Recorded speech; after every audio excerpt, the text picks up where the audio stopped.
The rivalries, the marching bands, the upsets. Saturdays just got way more fun. College football is back. Think you know the game? Put your college football knowledge to the test with DraftKings Sportsbook and turn your picks into big payouts. From live betting during the game to rivalry week odds boosts and so much more. DraftKings Sportsbook has everything you need to stay in the action from kickoff to final whistle. Whether you're betting on your go-to team or making moves mid-game as momentum shifts, Saturdays are yours to own with DraftKings Sportsbook. Here's something special for first-timers. New customers bet $5 and get $300 in bonus bets instantly. Download the DraftKings Sportsbook app. Use code Shannon. That's code Shannon for new customers to get $300 in bonus bets instantly when you bet just $5. In partnership with DraftKings Sportsbook, the crown is yours.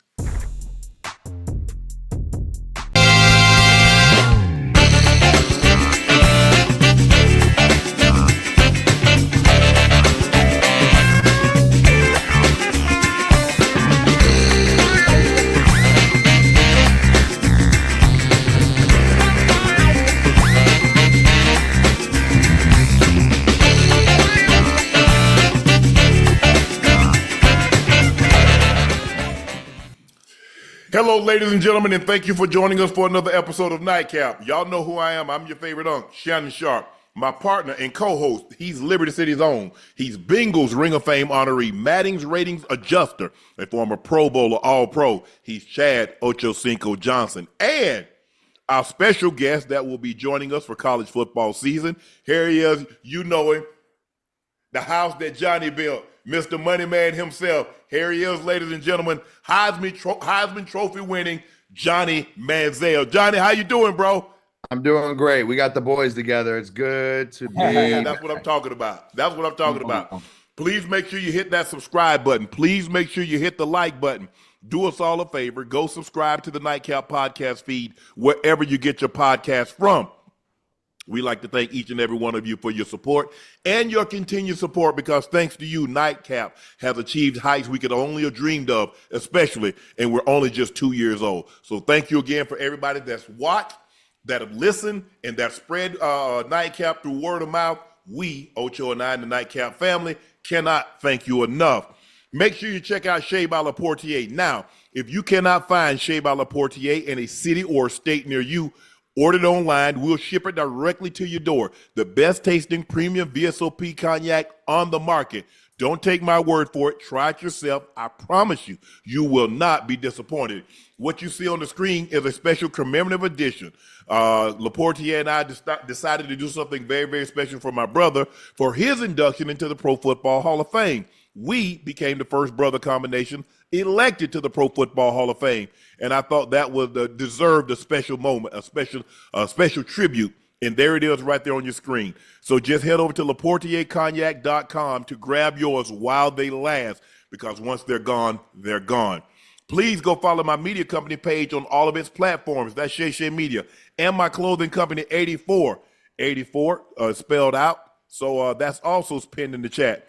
As we mentioned before, we have Johnny Manziel, who will be joining us during the college football season on Saturdays. Welcome to the team, Johnny. Make sure you go subscribe to his podcast and YouTube channel, Glory Daze, with Johnny Manziel. The name of Johnny's podcast is Glory Daze with Johnny Manziel.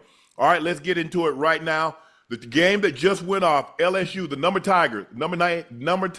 nine, LSU Tigers go on the road into, first time in a long time, you've had two Death Valleys. That's what Clemson called their home, Death Valley. That's what LSU calls their home, Death Valley.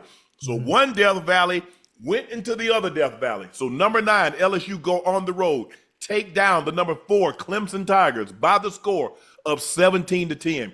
Garrett Nussmeier played extremely well, John. I thought he played really well in the second half. He calmed down. He showed a lot of poise, a battle back, and they got the win, a very tough fought victory. Normally, early on in the season, these are the type of games LSU normally loses.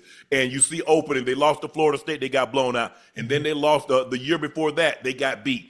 Now, LSU showed me a little something. Going on the road in an extremely hostile environment, the number 4 team in the country, and getting a win, that was very, very impressive. Johnny, let me ask you this. What did you like about what you saw from LSU? I mean, I think you look at a lot through the game. You see it was kind of stagnant there for a while where nothing was really happening. It's kind of just kicking it back and forth, waiting for something to happen.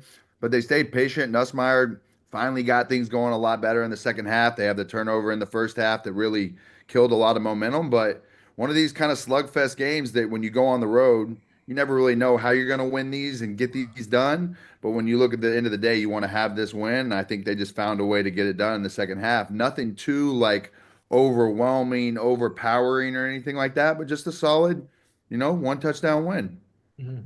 Ocho, what'd you like Yeah. about what you saw from LSU, considering these are the type of games we talked about that Brian Kelly has seemingly lost early in the season, and finding a way to win a game like this?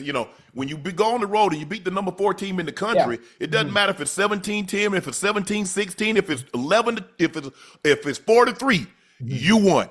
Long as you get the win. Listen, LSU played extremely well. I think the beginning of the game, it was very stagnant. It was a very defensive game. Obviously, most of the time when it comes to college football, even NFL, the defense is always ahead of the offense because all they have to do is read and react. And it takes time for offenses to get rolling. And what I did see from LSU, and I didn't see enough of, let me tell you what I didn't see enough of, Unc, of LSU is being wide receiver university. LSU to me is now wide receiver university. I don't see that dog. I don't see that one Nah. player out there that can make a difference for LSU, and I didn't see that for Clemson either. They're another university that produces some good wide receivers. I haven't seen anybody emerge. Actually, honestly, we talk about not just this game, the entirety of the day throughout college football. Those that I thought are supposed to step up, those that have always been on my radar as really, really good receivers, nobody really. What's the word I'm looking for? Nobody really Stepped up to the front and impressed. yeah, nobody at all. Especially in this game tonight, I was really looking forward to seeing somebody for LSU to make a difference in the game, somebody for Clemson to make a difference in the game, but that didn't happen. It was more of a defensive slugfest, and the points that were scored, they were earned. Every point was earned tonight. I think LSU will look back on this game, and if they go and have the type of season that I think guys they want to have, they'll definitely look back at this game. Anytime you can go on the road in a hostile environment, and this is not Clemson's number 4 team in the country. They have the number 3 rated overall prospect, and he happens to be a quarterback, Clint Klubnik. And to go in there and to get that win, I think that tells you. I think Brian Kelly learned something about his team tonight, Johnny. I think he really has. I really think he has a team now that he believes that he can take it anywhere in any environment and get a victory. Yeah. Look, this is a playoff team, Clemson, from last year. Same quarterback coming back, a lot of the same pieces. So you got to feel like early in the season, this game has been scheduled on their bulletin board for the whole offseason. And they knew what they were coming into to play. And like we said earlier, this is a game LSU normally doesn't come out and win. So for them to do that has to make them feel really good about themselves. I don't see anything in Clemson's game that they should feel too down on. You obviously want to win this game, but going through the ACC and the schedule that they have, they'll be fine. I think they need to continue to have Klubnik run the ball as he did a couple times there to extend some drives and do some certain things. But listen, everything's going to go through that guy, number 2 for Clemson. And if he doesn't put a touchdown on the board, they're usually not going to come out with a win in that situation. Yeah, LSU had to play well. They showed up with T-shirts with 1-0 on it. When you on the road, Johnny and Ocho, when you show up on the road against the number 4 team in the country, and you're wearing T-shirts and you already got 1-0, boy, you better come out there. Boy, you better come on out there and play. And they played. That second half, they really dominated. They really dominated this game. Like I said, Johnny, you were 28 of 38, 230, 1 touchdown.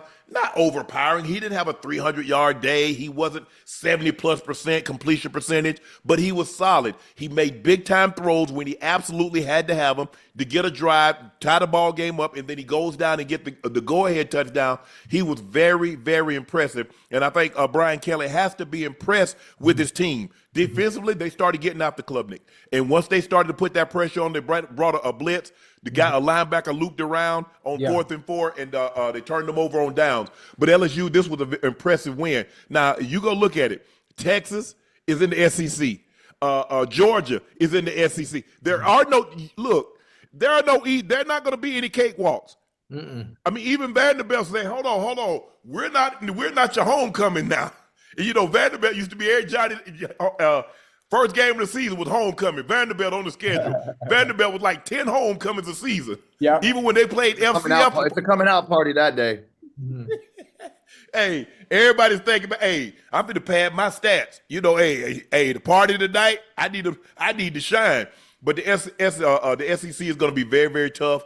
Clemson, I agree with you, Johnny. The ACC, ain't a whole lot to write home. Now, the team that we're about to talk about in a little bit, Florida State, they showed us something. Ooh. That Castellanos, he showed us something today. Hey, Florida State, hey, Johnny, I don't know what Florida State team we saw today, but they look really good. Not only offensively, which has really been stagnant for a very long time, but defensively. They came to play. Earl, hey, Little Jr., is that Earl Little's son? I think so. It is? I think so. Hey, boy, he nice. Hey, he is nice. Yeah. He nice. He was playing some good goddamn ball like that, boy. So we're going to go ahead and get to that one. You're going to go ahead and talk about that? Okay. Florida State pulls the upset. Unranked Florida State takes down the number 8 team in the country. Yeah.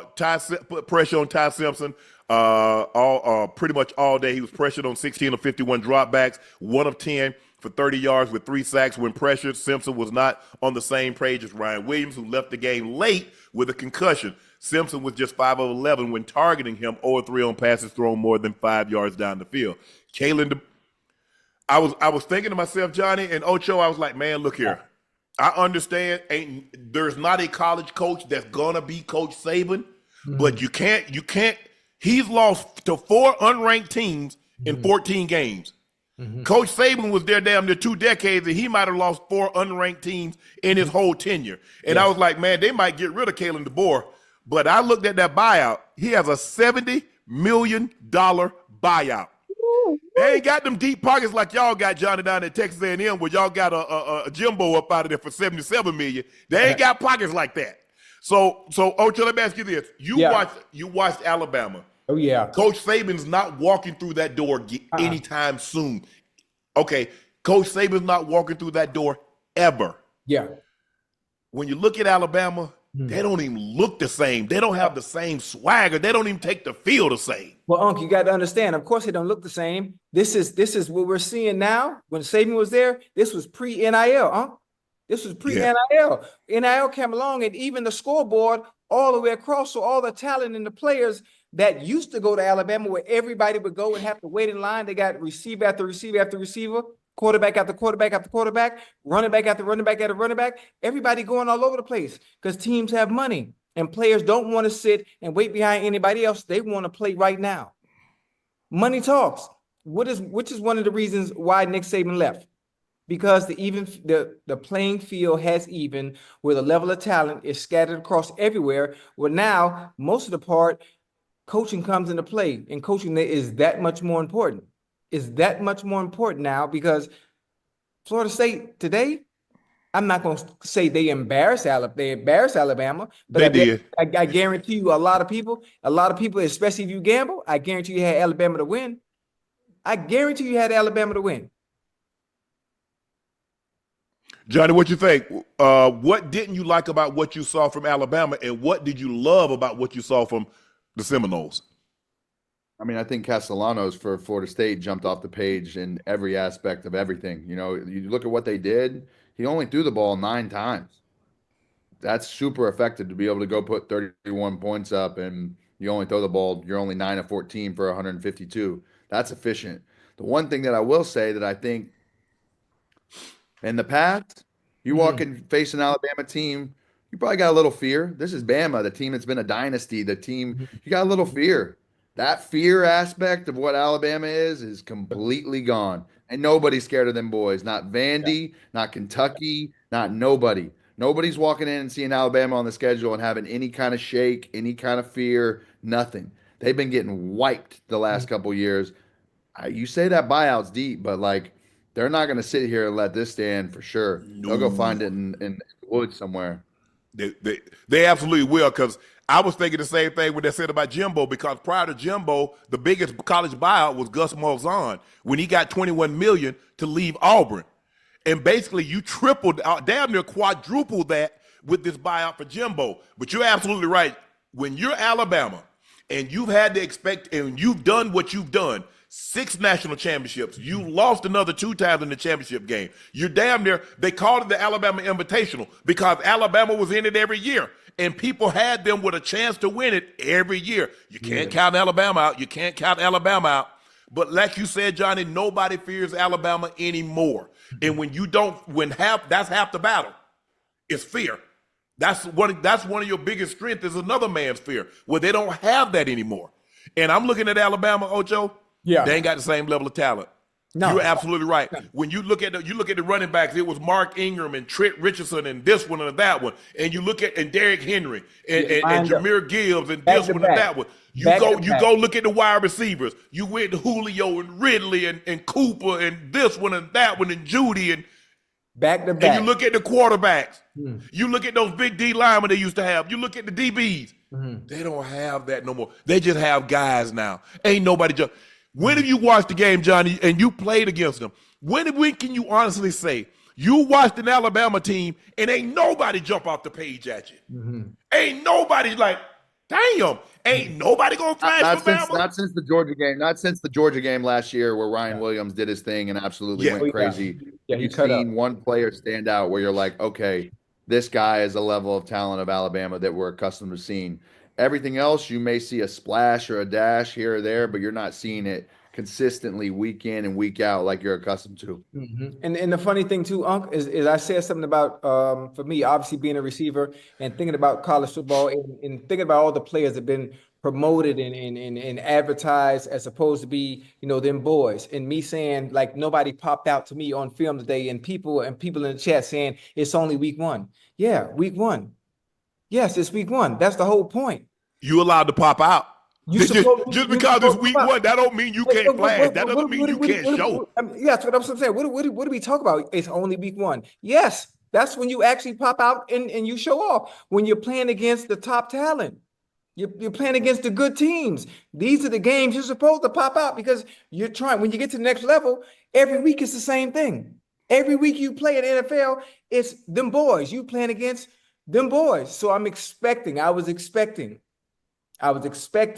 maybe coaches wanted to call conservative games. Maybe they want to feature the players that we've all been noticing on commercials and seeing over and over and over. So maybe next week, maybe the week after. I don't know. At some point, the games for today were okay. The Alabama and Florida State game to me was probably the best and the most exciting, with the Clemson game following after that. But there's one more game we haven't talked about yet. That was the absolute snooze fest. I'll wait till we get there. When I think about Alabama, the one thing Alabama could do was stop the run. Coach Saban, Johnny, you had to throw.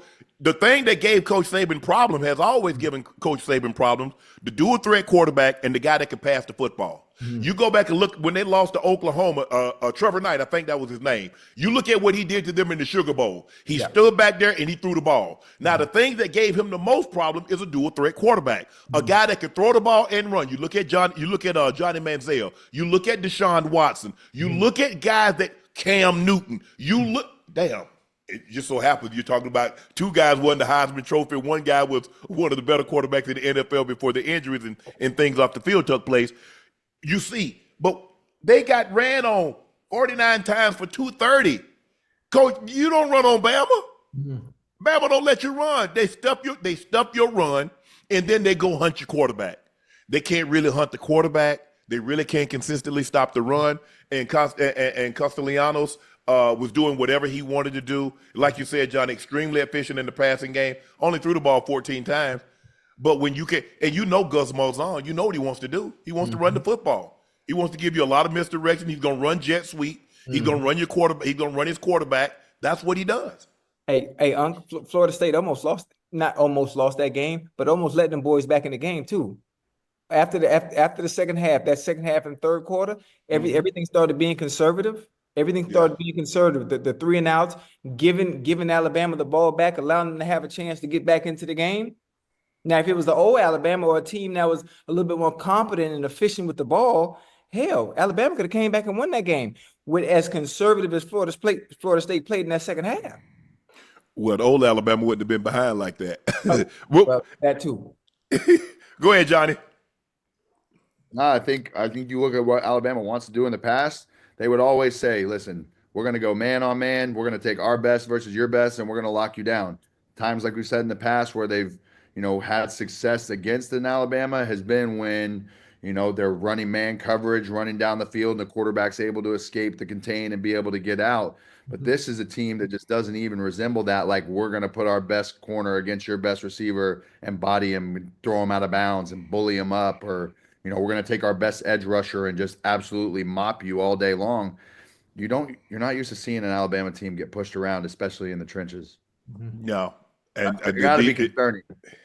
Yeah, and plus they can't run the ball like they used to. Alabama get them hogs up. And I'm looking at the offensive line. They go 6'7", 340, 6'7", 320, 6'6".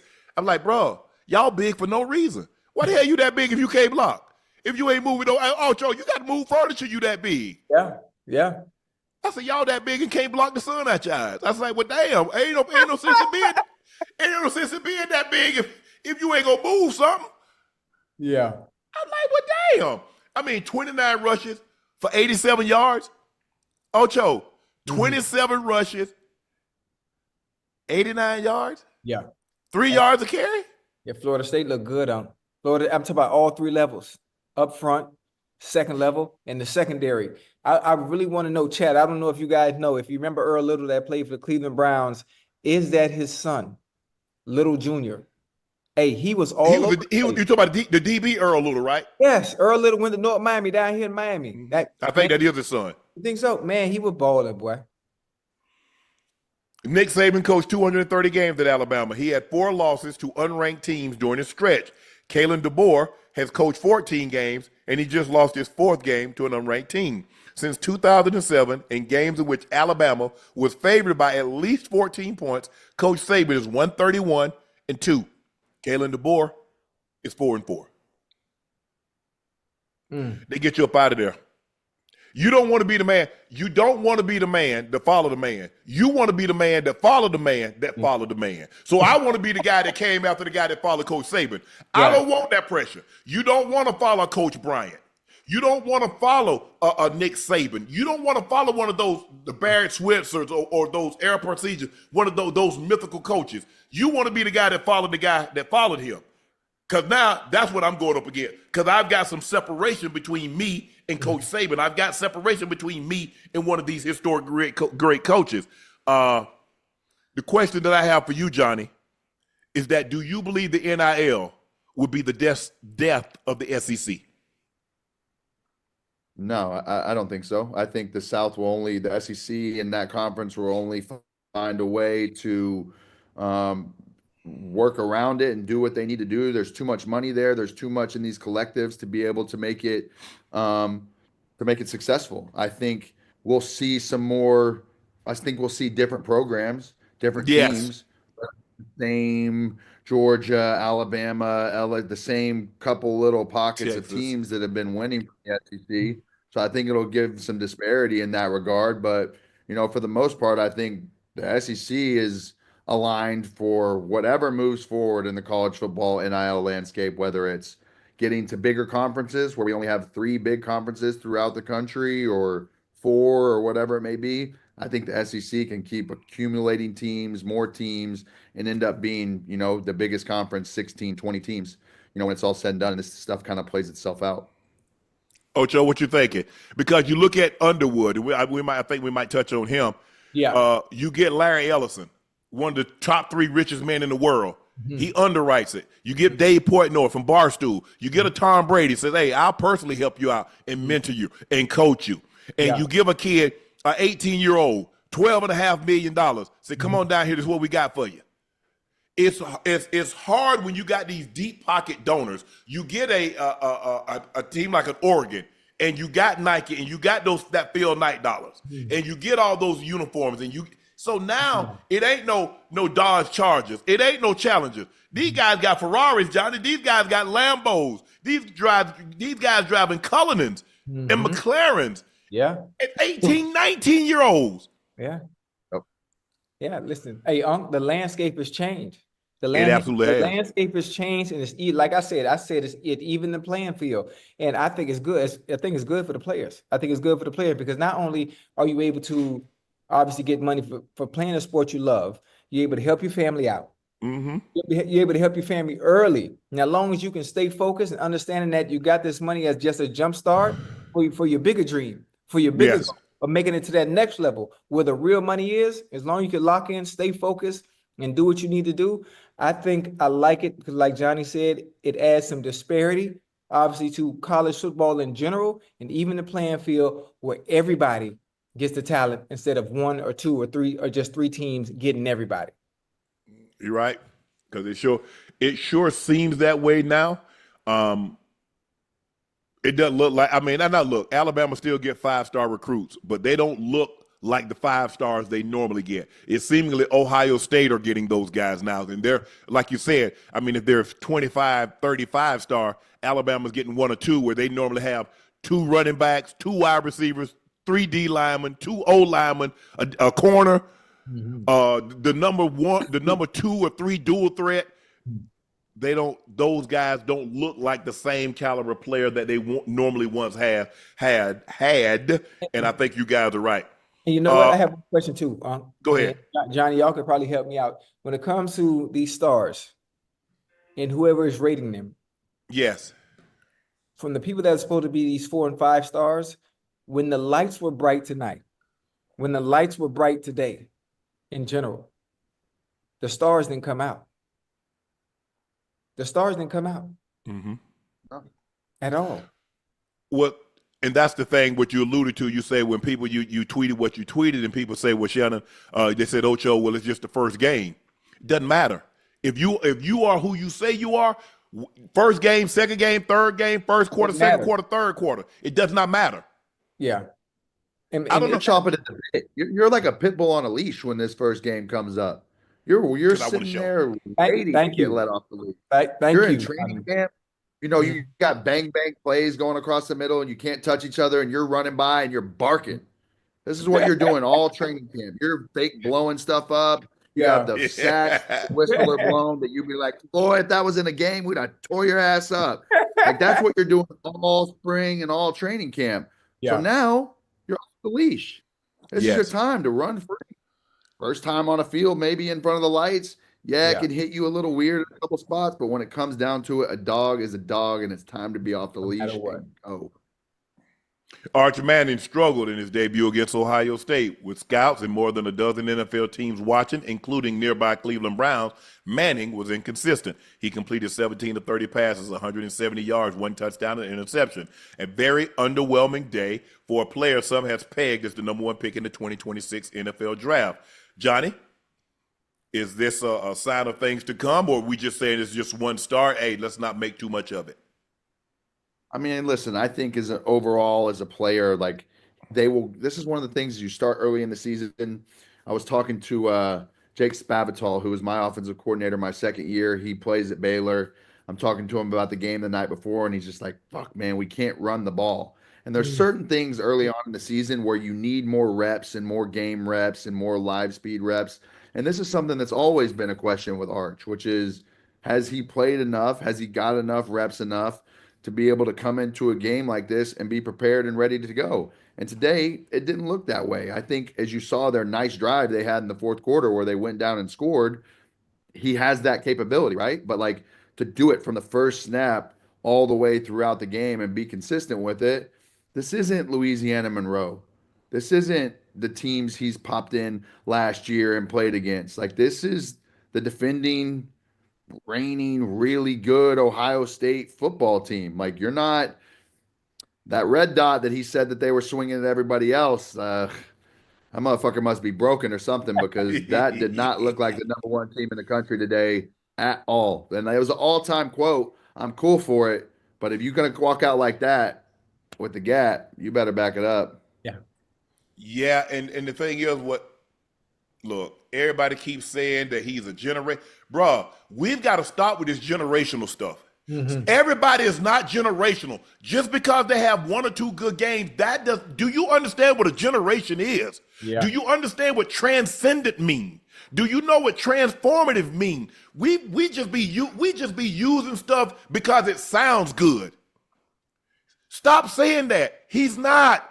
He might be that, but if you look at Arch Manning and you say he's transformative, he's generational, you're lying. He's not. Because guess what? They shut down the run, and then it's like, okay, go win the game. And like you said, Johnny, the thing what happened is that when Ewers were hurt last year and he's playing substandard teams and he looked really good. Well, they should go to Arch. They should go to Arch. They should go to Arch. Bro, but when you go step up at Ohio State and you face the Texas and you face the Alabamas, no, bro, that's not good enough. Mm-hmm. That's not good enough. And he's going to have to be much better because if you looked at him in his starts and when he's had to step up in competition, if you can look at him and say, well, he's generational, we've got different definitions of what generational is. Go ahead, Ocho. Listen, this is part of the media's fault, honestly. This is part of the media's fault in crowning him a generational talent, crowning him the next big thing. Obviously, because some of the games he played in last year, he looked decent when he came in, when Ewers went down and was hurt. But again, you come in week one, you playing against them boys. What did Johnny say? A dog is going to be a dog regardless of circumstance, regardless whether it's week one, week two, or week three. So now, sometimes things look funny in the light. Sometimes things look funny in the light where the media has propelled and been propped up an individual that they're this generational talent supposed to be the number one pick in the draft. And so we're expecting to see just that. It was a bad day. It was a bad day for Arch. It was a bad day. I think he's going to be all right.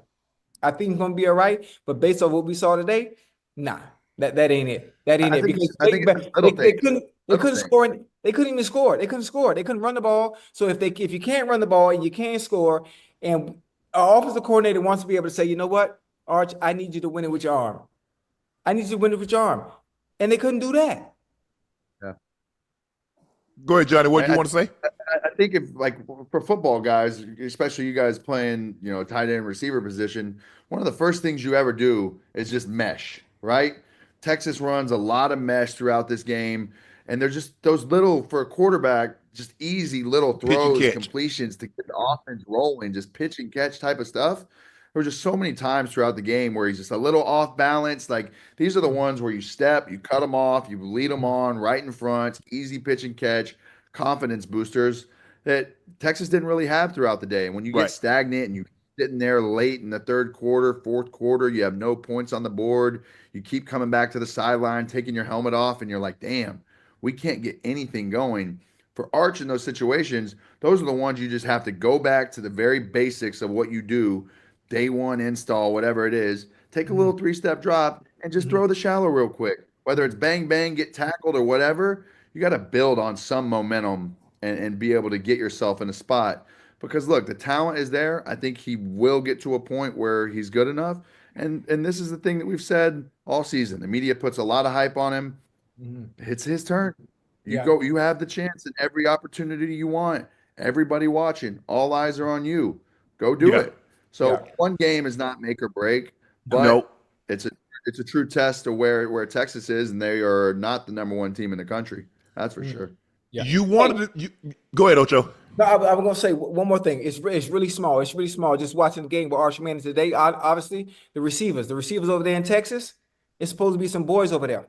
It's supposed to be some dogs over there. It's supposed to be one of the plays early in the game where Arch threw an interception, and I'm looking, they got the bunch split, right? They got the bunch split, and the receiver, he got the 7 route. He got the 7 route, but the goddamn corner staying way upfield, he's staying high on his inside shoulder. So the first thing you do, I'm like, well, what is the receiver doing? Man, just break it off and run it like it off. You run it like a square out. Yeah, like a big ass deep ass out. Man, the deep. I mean, I don't know what the receiver's doing. Yeah. There was an interception, but I'm like, no, Arch threw the ball in the right place. The receiver got to know. Well, hell, if the DB want to keep running to the goddamn pylon, I'm gonna just break it off at 15, 18 yards and just have a big chunk catch. Yep. And it's just stuff like that. If Arch is not playing well, that means the receivers have to be on point on the outside. They got to be on point. They got to help him out. You got to bail him out in that situation. It didn't help that you're playing the team that won the national championship, the opening game on the road in their building. Yeah. We know what Ohio State represent. We know how that crowd is, and they got an former NFL defensive coordinator coordinating that defense. Normally, NFL defensive coordinators, when they go to college, they have a lot of success because they can get really exotic and can confuse. Because if they can confuse NFL quarterbacks that's been quarterbacking for a number of years at that level, they should have some success against a college quarterback in his real first true year of starting. Yes, sir. So I'm going to give Arch a little leeway, but there are some throws that I expect him to make. If you're what they say you are, it doesn't matter who you're playing. There are certain throws you should be able to complete. And we didn't see enough of that today. But like you said, this was the worst case scenario for Arch, starting on the road, your first game as the true leader on the road in the horseshoe. That's you're asking for a lot, but we got to stop throwing around generational. Let's just calm down. Let him play. We want him to be Peyton and Eli. Oh, he gonna be #1 overall pick. Just let him play. Oh, I was going to say when the way they throw him around, the way they advertise him, the way the media talks about him. So regardless of whether you playing in the horseshoe, regardless of whether you play in Ohio State, regardless of whether it's week 1. We are expecting to see exactly what the media says you are. But anyway, that's he didn't play well. He didn't play well. I'm sure he'll rebound next week. I'm not sure who Texas who they play next week. At San Jose State. Oh, there we go. Yeah. There we go. He might throw for 700. Well, ideally, Johnny, you want San Jose first, then go to Ohio State. I want to get my feet. Ocho, I just don't want to. If you notice, guys, when they swimming, they put the water on their body. They want to feel the little water a little bit. They just don't jump in cold. Hey, sometimes, they jump down in there and get a little bird bath on. Yeah. But like I said, I just want the people to just stop using that word. It seems like every time we get a decent player, he's generational. Bro, y'all need to understand what generational means. And I don't think you do, because it sounds good. Oh, he's a generational talent. Bro, I mean, his uncle was a generational talent, the one at Tennessee. Cam Newton was generational. We didn't, man, Cam, he played Alabama or he played LSU. We didn't make no excuses for Cam. We didn't make no excuses for Peyton. But now we want to make excuses. Because remember when Peyton couldn't beat Florida?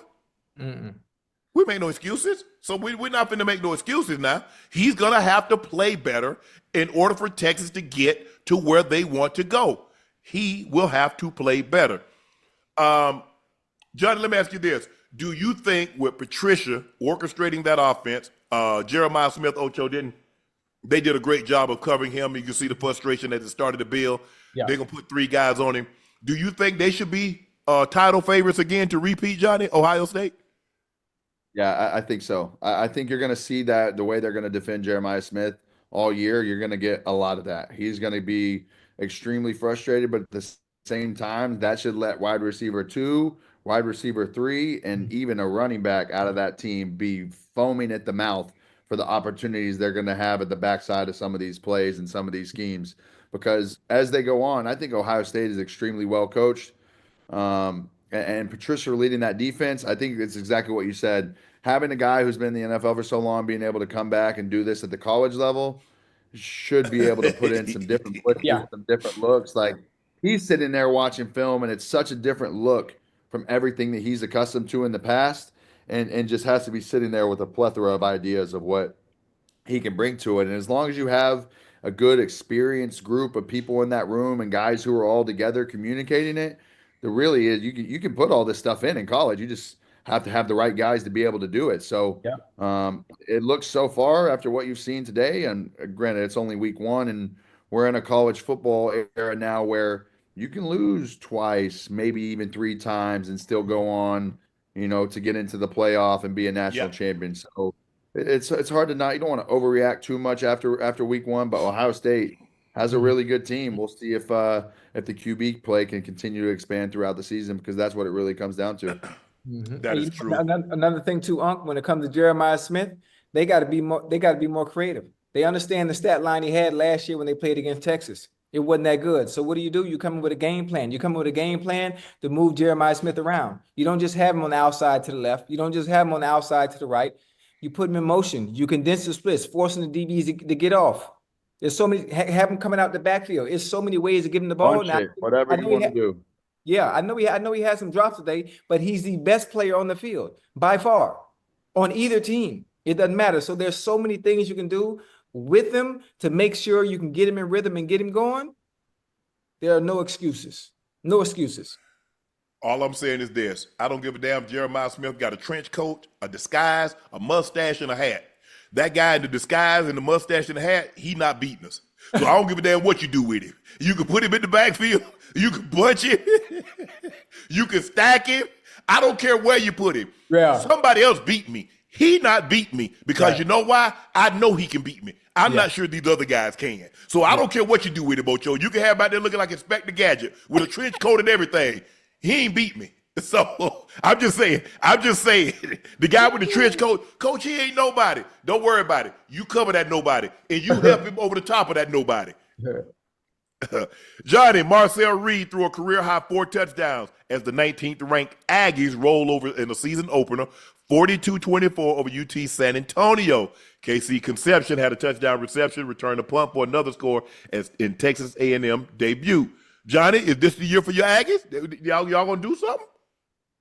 Man, I try to sit here and not jinx us, not try and put too much. It is a gauntlet of a SEC run, right? We still got to go see everybody. But look, I think last year, whenever Marcel comes in against LSU, that second half of that game last year and does what he does, unbelievable ability to be able to run the football as a quarterback and be able to move like that, and has great speed. The one thing that we've been waiting for with him is really to see him expand the passing game, move the ball downfield. Because I think at the end of last season, we were very one-dimensional. We know we're going to be able to run the ball, and that's what we want to be able to do. But for him to be able to come out in the season opener, have 4 touchdowns, be 22 of 34, I spoke to him probably 3 or 4 weeks ago, and I was watching a lot of stuff in Routes on Air and just seeing certain things, and I was kind of like just looking at it, and I didn't exactly love what I was seeing, to be honest. So like I was in the UK somewhere, and I pick up the phone, and I called him, and I'm like, man, I got to drop this little tip on you that me and Mike Evans started working on after our first offseason, where you just like in Routes on Air and you're running down the field, just get your receivers to stick their hand up and stare at that middle finger. Like just stare at the middle of their finger the whole time with your eyes, and start to train your eyes that when you don't even need to see the ball release out of your hand or anything, but just start staring at fingertips and just starting to give him a little bit of some things that I think will be able to help him. Because if he develops his passing game, the sky is the limit for us. We have a good defense, solid run game. I like what Elko's doing, but it's too early to say against a UTSA team that this is our year. But we'll see in a couple weeks. We got a Notre Dame game coming up pretty soon it'll be a good test for us that we didn't play very good against last year. Y'all did have a give a guy 177 yards on 16 carries with 2 touchdowns, Johnny. So you can't be pleased with that. One of those was 75 yards. So you can't be too pleased with that. Yeah, sure. But I agree with you. Reed, like, we know he got legs. But in order to take your game, so if you're trying to take your game to the next level and they know it's your arm, it's that Lamar went to another level once his arm started catching up with his legs. Josh Allen, when his arm started catching up with his legs. Patrick Mahomes had the arm, and now my homeboy put that thing up on his arm and he'll tuck it and take off on you. And they're like, hold on, wait a minute. You ain't never showed that. Don't worry about it. You see it now, though. And so that's what Reed, if he wants to get to that next level, he wants to be in Texas A&M what Johnny football was. He's going to have to be able to throw it, Johnny, consistently. It's hard. I don't believe now at any level, maybe high school, that you can just win with a running quarterback. They're going to force you to throw it. They're going to force you to throw it. And when the rubber Look, at the needed to end of the meet the day, at the road, end of the day, you can always stack the box, put a bunch of people up there, man up, and say, that fade route doesn't always get beat off the line of scrimmage, and you just Right. see him over the top and you let it go. Sometimes you're going to have the back shoulder. You're going to have to put it in different areas. You're talking about the corner earlier being high over the top, and you got to throw him Yeah. flat. These are a lot of things you have to learn. And you learn in the college game as a passer. The one thing about Marcel Reed is when people were asking me about him this offseason. I go, what he needs to do in the offseason is go work nothing but half line routes on air and just see different half line coverages, half side of the field coverages, see what it looks like, and just get more use to game rep speed Mhm. of zone and man coverage looks. And I think, look, it's a great start. He needs to continue to be able to throw the ball because we're going to see teams, this year on A&M schedule. We'll see it in 2 weeks versus Notre Dame where they're going to load it up, make sure we Mhm. can't run it, and you're going to have to go make some plays with your arm or you're going to be stagnant. because at the end of the day, you got to throw the football to win. In today's game, the way it is, you got to throw the football to win. And but you got to be happy with that. Johnny, we're gonna get you out of here on this one. This clip from your Glory Daze podcast has gone viral. Let's show the chat. In my draft Oh boy. class, the Browns had 2 picks. With the 6th pick, we took Justin Gilbert from Oklahoma State. Oh, yeah, okay. And I get the most wave of shit for being a bust and this and that. But I wasn't even the biggest fucking, and respect to Justin Gilbert, I love him as a human being, but we both flamed out. We both fucking struggled. And he went 14, 15, 16 picks before me. So, like, I'm not even the biggest bust in my class from the Browns. Damn, Johnny. I was feeling some type of way that day, huh? Clearly. You're like, hold on, y'all killing me. But look, what about the guy that went top 10? I mean, I wanted to be in that pick. Like that's if we were talking about going to Cleveland. I wanted to go to Cleveland at 6. I wanted to go to Cleveland at 4, whatever the pick was. Like if you're gonna send me to Ohio, at least send me with 20 million instead of 8. Like what the fuck? Damn. All love to Justin Gilbert. Look, I think from a Browns draft perspective from that year.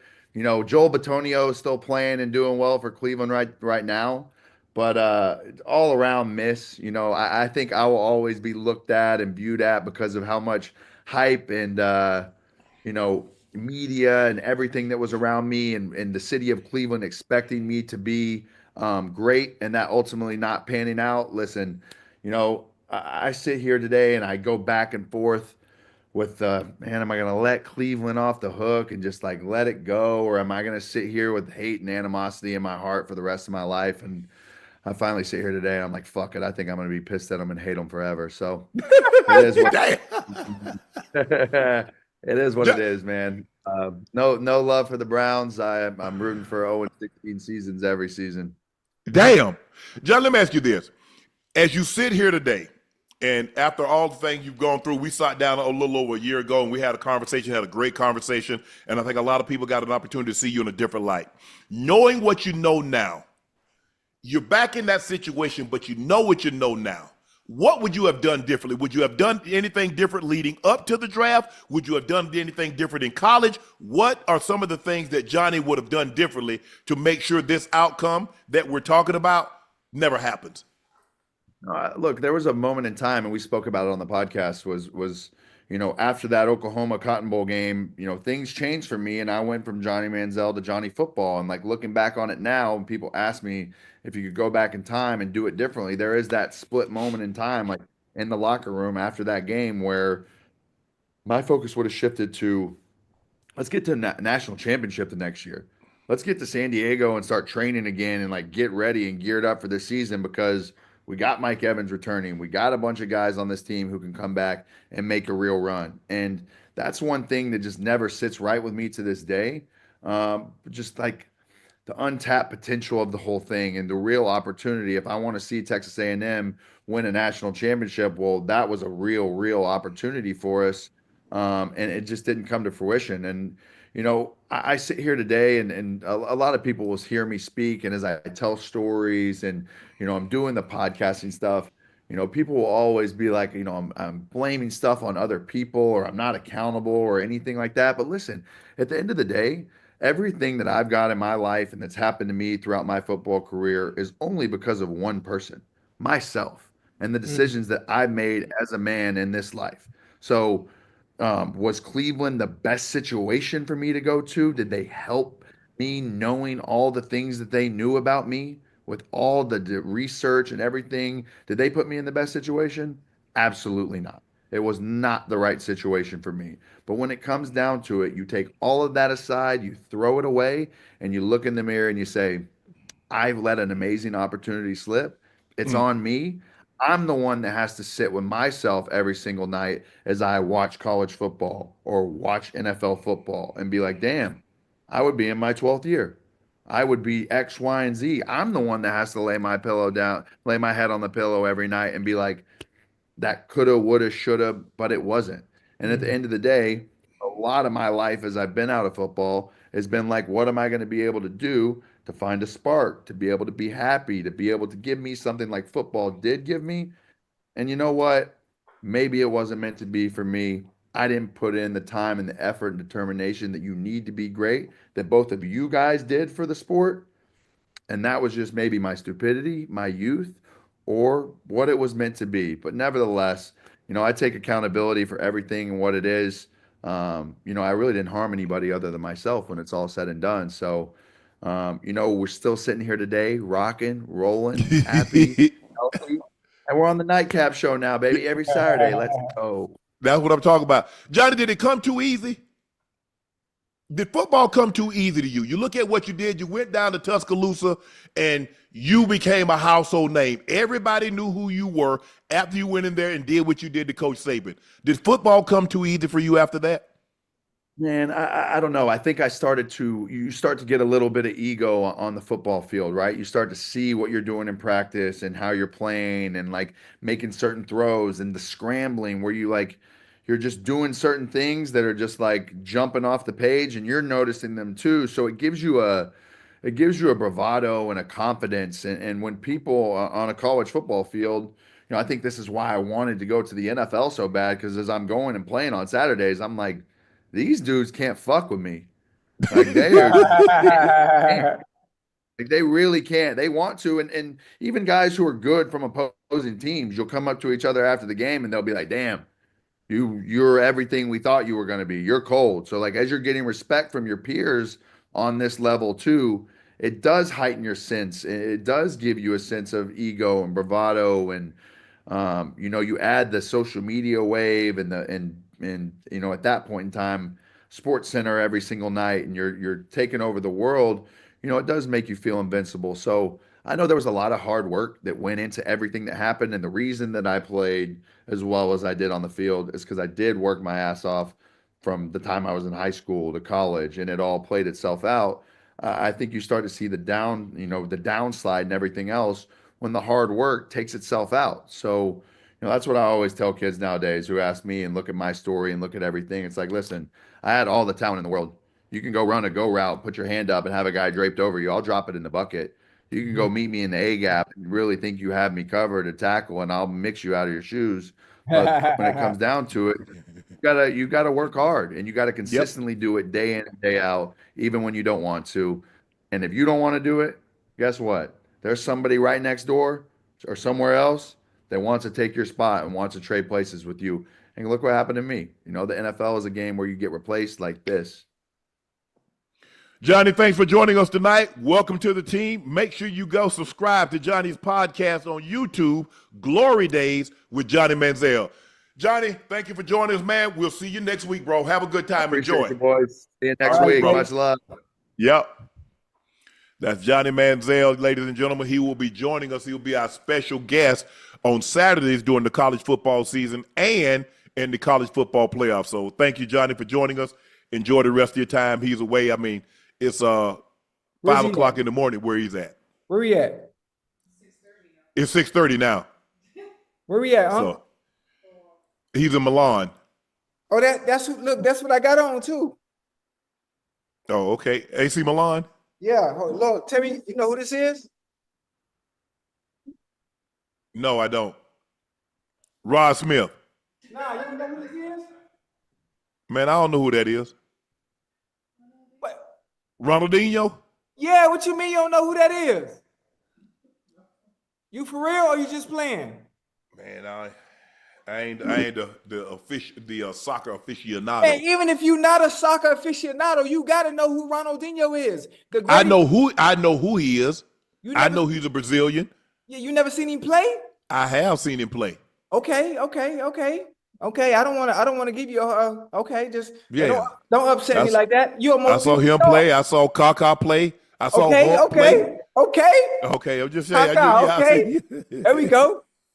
Okay. Tulane football wore all green uniforms with blank green helmets today to recognize the 20-year anniversary of Hurricane Katrina. Green Wave head coach John Summerall said the program was set to honor the victims even further, but Tulane's request to Northwestern to wear white jerseys, which is what program wore the first game after Katrina, was declined. After the game, coach said, "I'm not trying to take a shot, but we requested to wear white jerseys because that's what the team wore. It got denied. That's their prerogative. But when you disrespect the city of New Orleans, that's what's going to happen to you. You're going to get run to a team that had a chip on their shoulder. We might have used that for a little motivation to represent the city. Don't disrespect the city of New Orleans ever." Yeah. Ocho, what you think? Respect New Orleans, man. What you talk about? Yeah, I've been watching that documentary, man. God Almighty, Yeah, listen, man. I didn't see the documentary. It's tough for me to sit through that. It would be tough for me to sit through that and have to watch that and realizing this is affected people's lives. Mm-hmm. People had to uproot. People lost their lives, and the fact that the response in knowing it was coming and the response in people in positions of power coming to help, not being what it should have been. No. You know, I can't stomach that. Yeah, I haven't gotten all the way through it, but it had people that was, little girl. I think she was probably 14 at the time, and she's telling the story now about her. And guys were telling the story how his granddaughter, she went under, never saw her again. His mother went under, never saw her again. I can't do that. I was like, oh my goodness. I mean, you saw it. I mean, you saw it from a distance. Yes. But to hear people share their stories and to see all these people, man, it almost seems surreal. It doesn't seem real, like something like this can't happen. There ain't no way something like this can happen in America. Matter of fact, and wait then a minute. we have the response that we had. I was just getting ready to say that. We talk about America. We talk about a catastrophe of that magnitude. Do you understand? Depending on what it is, on how important something is, you mean we can resolve another country's issues in a week's time? And you mean to tell me you can't go down there to the booth and make sure? Man, don't get me started, man. Don't get me started. It was the perfect storm, Ocho. Come on now. Because you think about, you got Lake Pontchartrain on the front, you got the Mississippi River on the back, and you got a city that's below sea level. That water got to go somewhere. And you got a Category 5. Come on now. With winds pushing 150, 160, 170 miles an hour. Yeah. Pontchartrain to the front, Mississippi to the back, and you're below sea level. That water got to go somewhere. Guess where it's going? Yeah. Where they don't have levees. Now, it ain't going to it ain't going over there. It's going over here. Yeah. It's funny. Former Cowboys coach Jason Garrett was shocked by the trading of Micah Parsons. I was shocked. The most important player on the football team is the quarterback. The second most important player on the football team is the guy that can negatively affect the quarterback. And those guys are hard to come by. Ever since that guy came into the league, he's been a dominant player. He's transformative. He's changing the whole team. If you think about the Cowboys in 2020, they were 6-10. They weren't a very good team. And then they get defensive coordinator Dan Quinn, and all of a sudden they're a different team. And if you look at all those interceptions that the DBs are making, Bland, Diggs, they're intercepting them, the running backs for touchdowns and running them back for touchdowns. You look at what's going on around the quarterback on those throws. Micah is the guy causing all the problems. Yeah. And those guys are hard to come by. If you think about it, in 4 years, 52 sacks, He and Reggie White being used in the same sentence, he's an impactful player. I was shocked that they let him out of the building. A lot of people are saying that, and a lot of people don't understand. It was ego. It was the same ego that let Jimmy Johnson out of the building. It was the same ego. Credit. He like, I found Micah Parsons. I know I'll go find me another one. Guess what? You found DeMarcus Ware, and guess what you did? You let him out the building, and he go win the Super Bowl with the Broncos. Now, I'm not saying Micah Parsons is going to go win a Super Bowl, Ocho, that's what I'm saying. But when you got a guy that's 26 years of age, and he can hunt the quarterback like he can, everybody's looking. That's why Pittsburgh paid TJ Watt at the age of 31 what they paid him. That's why Cleveland paid Myles Garrett, even though he had 2 years left on his contract, what they paid him. They need guys that can hunt the quarterback, and this guy can hunt the quarterback. Now, egos got involved, egos on both sides. Jerry felt that, we had a handshake deal, even though he's not supposed to be negotiating with the player when he knows the player has an agent. Michael felt he was disrespected, and I agree, and I can't say that I disagree with him because you're telling the guy, well, hey, we paid him last year and he missed time, and now all of a sudden we can't stop the run and we can't do this. It's almost like everything that's going on defensively that's wrong with the Cowboys, he's putting it on Micah as the reason why. And then you turn around and say, nah, you're going to play on that fifth year option. Micah said, no, I'm not. At all. And look, at that point in time, Ocho, you have to move him. But when you get two strong-minded individuals, obviously Jerry is not going to bend. He's made it abundantly clear. He runs things. He does things his way. It's served him well. It's hurt him in certain instances. But I'm surprised also because guys like Micah Parsons don't drop off trees. They just don't. I mean, I was surprised that he lasted as long as he did because I watched him. I saw him. And I saw a guy that was sudden. I saw a guy that was impactful. I saw a guy that jumped off the screen at you. I said, hey, no, he can play. And then you watch him go to the combine and do what he did. I said, okay, he's a player. Because I want to watch him on tape, watch him on TV. Does he jump up? God damn, he's sudden. Yeah. Hey, listen. Well, let's see if he runs fast, Ocho. Let's see if he's explosive by jumping high. Let's see what type of short area quickness he had in the shuttle and the Hey, Micah Parsons, Abdul Carter, Von Miller, defensive ends that are not tall, not 6'5", not 6'4", and 2 whatever, undersized, got a nice toolbox, got a nice motor, lateral movement, very good with their hands. Good. They all got something in common. Abdul Carter gonna be up next, huh? Yeah. He's gonna be the next one. Watch. Jerry, you built your team. You had an undersized defense. The way you built your team is that you were supposed to score, get the lead. They couldn't run, so you pin your ears back. Now, when you turn the ball over and you don't race out to that big lead, now you got a big offensive line leaning on your underside defense. Now you get guys running up and down the field on you. But when you get a Micah Parsons, ain't nobody said everything. Nobody ever said, man, Derrick Thomas can't stop the run. He gonna hunt your damn quarterback though. You go get the quarterback. As a matter of fact, I want you to play the run on the way to the quarterback. Now, if they hand the ball to him and you headed to the quarterback, go ahead and tackle him. But I want you to go get the quarterback. But you could see kind of where this was headed. Jerry was like, wants to prove a point that it's going to be my way or no way. And then once and I don't think he left Micah much of a choice because I like it seems to me that Micah was kind of hell bent on not playing on that 21. They had a grievance filed. He was a linebacker. Linebacker is 24. The defensive end is 21.5. And so whatever the case may be, he didn't want to play on that number.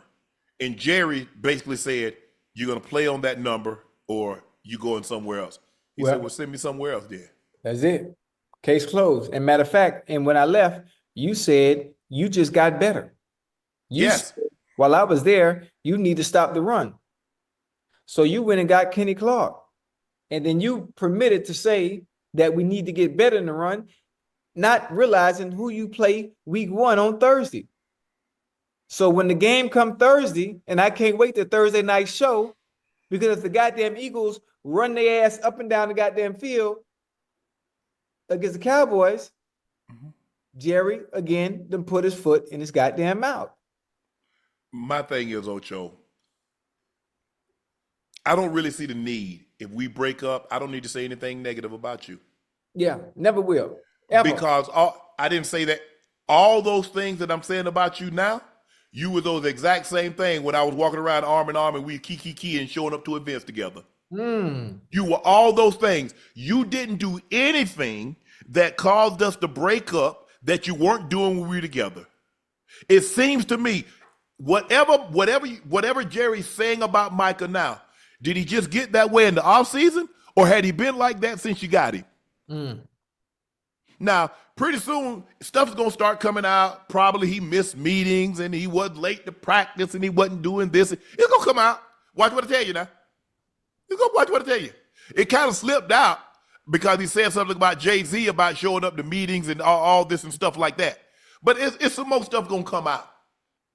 Stuff, you never accept anything in a win you wouldn't in a loss. Yeah. And there are a lot of people that will accept as long as we winning. Well, if a guy missed meetings, if a guy missed practice and you winning, if you start to lose, why is it a problem? You accepted it when you was winning. So why is it unacceptable when you're losing? That's why you don't accept things in a win you wouldn't in a loss. Because you're setting a bad precedent. You're setting I'm telling you, you let guys guys come in overweight, Ocho, and they're a pound or 2 overweight, and you win. You're like, hey, don't worry about it. Don't worry about it. Sooner or later, that 2 pounds is going to turn to 5. 5 is going to turn to 10. And then when it comes, because guess what? Most places that do get cold, and you don't lose weight as easily as when it's hot. Now, Miami might be a different situation. Arizona, some places like that. But you start playing in New York, or you play in Baltimore, you play in Cincinnati, you play in places where it gets cold, Ocho, and you're not running around like that. It gets harder and harder. I think that's one of the best thing, one of the best lessons that Mike Shanahan told me, and it stuck with me, and here we are 30 plus years later. 84, I'll never accept anything in a win I wouldn't in a loss. That effort that you gave me there, I wouldn't accept, no. The meeting, punctuality, and you can appreciate that. But like I said, I got nothing bad to say. Because a lot of things when you tolerate it, I'm gonna go ahead and say my thing. Whatever transpired, I'll bite my tongue, I'll be the bigger person. I'll walk away, hey, you right. Because you know why, Ocho? It's low-hanging fruit. Yeah. You know how I know? Because your boy, you looking at him, he low-hanging fruit. And there are a lot of people taking your shot at your boy. Come on now. Y'all can have it. Y'all got it. Y'all got me.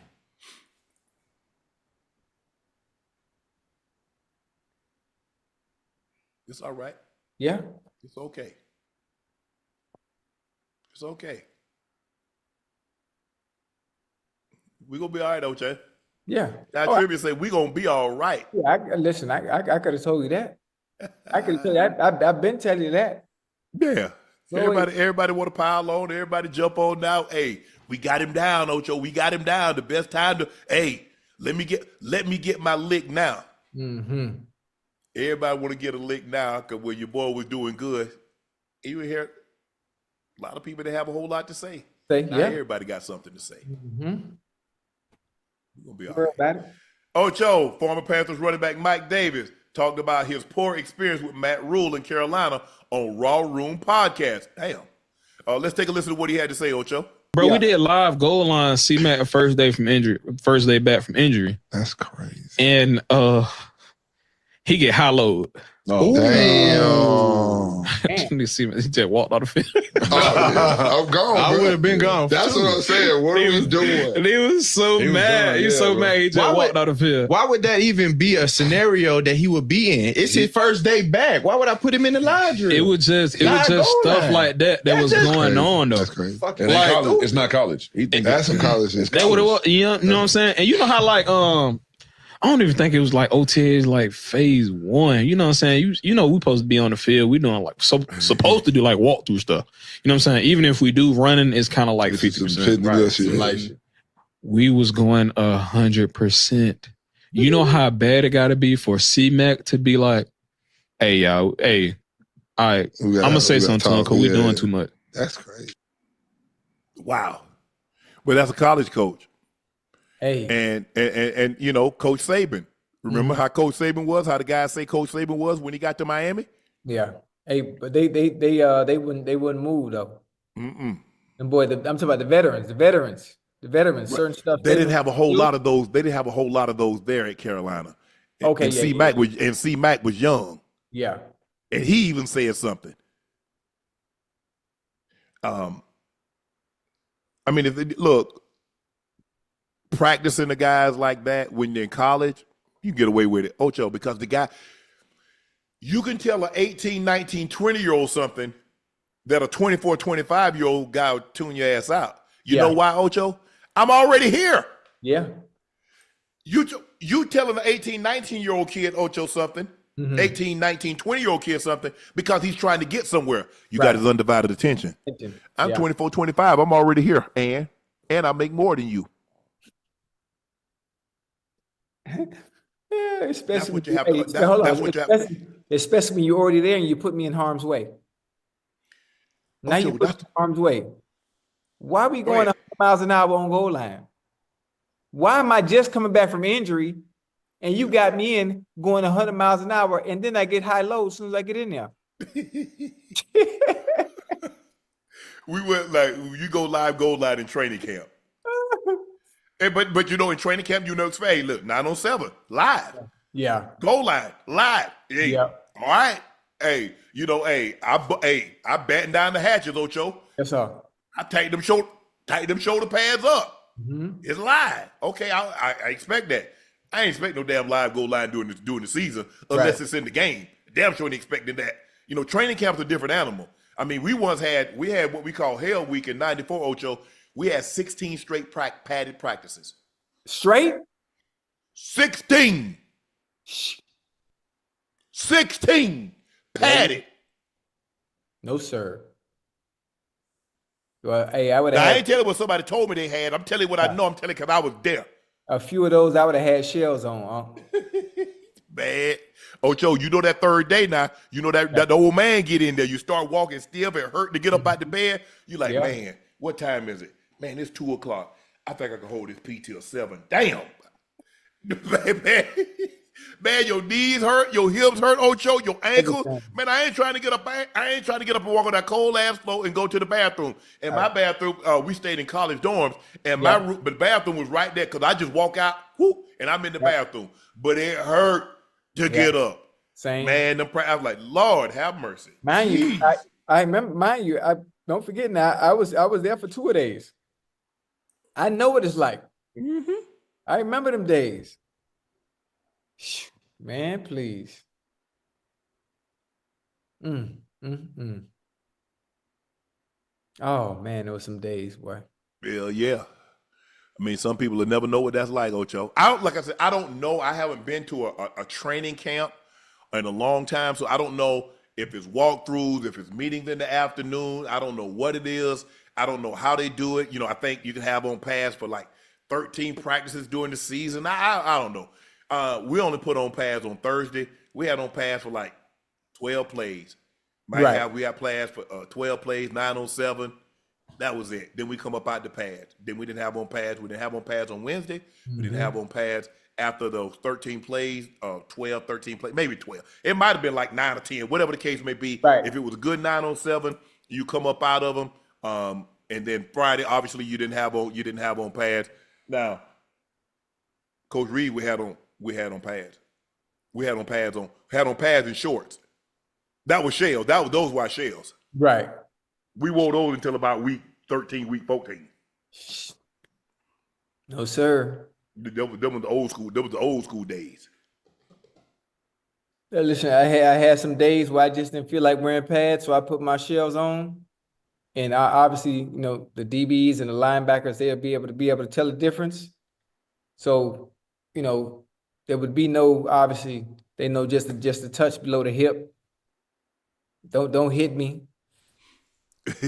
Yeah, don't hit me because I let them know right away. I give one of them signals like this, tap my head, or I tap my shoulder pads, and they know. All right, we got you. I ain't got Yeah. Man, Mike wasn't playing that. Come on, man. Look here. I ain't trying to be out here all day. Man, let's go ahead and make this thing look. 907, we got like 8 plays. Yeah. And I got like 6 of them. Let's make it look let's make it look good for the camera, Ocho. Yeah. Hey, let's fire up, thud it up, and keep it moving. Cause Micah start this mofo over. Yeah, you don't want that. Hell nah. No, you don't want that. Man, Micah started over and you go all the way back from stretching. Go back to stretch, pat. Hold on, and do all the periods over again? Yes. Oh no, absolutely not. Okay, F around if you want to. Boy, Mike, they play that.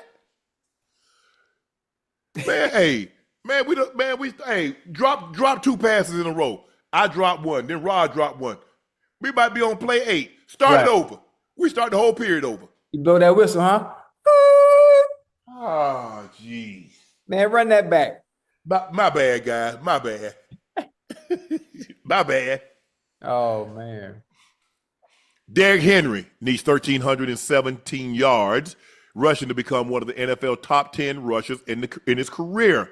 The historic run would lift Henry from his current 19th spot, propel him past 7 Hall of Fame running backs, Ocho. Yeah. You can see the list right there. I don't think anybody's going to get Emmett's record. I think it's safe. We should see Walter Payton. You look at Frank Gore, Barry Sanders. Barry Sanders, he did that in 10 years. Yeah. So imagine averaging 1,520 yards. That's but crazy. Anyway, you see Curdy Mart, LaDainian, JB. Man, it's funny.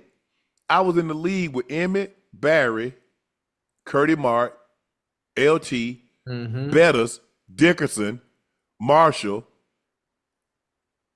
Edge. I don't think I played against it. I did. Marcus, Thurman, Fred, Steven. I don't think I was in to see Steve Jackson. Damn. I think he gets it. I say he gonna be in the top. I think he gonna be in the top 10 by the time the season's over, Ocho. Yeah. Well, you 1,300? Yeah. Yeah, it's gonna be the same culprits. It's gonna be the same culprits that are gonna have 1,300 plus this year. Same ones. And he's one of them. Absolutely one of them. I mean, think about it, Ocho. He rushed for 12,000. He rushed for 12,000 in high school. Yeah. He broke Ken Hall's record of over 12,000. He's from Sugarland, and this man Derrick Henry had like 4,000 yards rushing. Real deal. So you think about it. Think about all the yards this man has rushed for. 12,000 in high school, another 12,000. He got a little over 11,000 now. That's 20. And then he had 2,000-3,000 in the NFL. I mean, in college. And to be that durable and to be a collision back. Yeah. Yeah. Let me see. Talk about we think about running backs having 1,300. I mean, that I know gonna have 1,300. Derrick Henry, Saquon Barkley, Jonathan Taylor, because they don't have a choice but to give him the ball. Correct. Josh Jacobs is gonna be right there, fringy.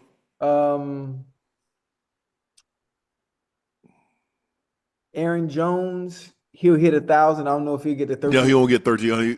He's more of dual threat. He's more of a runner and a catcher. Yeah. Let me think. Who else? I said Josh Jacobs already. Yeah. Yeah. C-Mac. What do you think about C-Mac? You think he'll be able to stay healthy all season long? He's more of a dual threat. I can see him close to 1,300, but he might have another 700 receiving. I want to go with Bijan Robinson. I think Atlanta. Yeah, I see more like 11, maybe 1,100.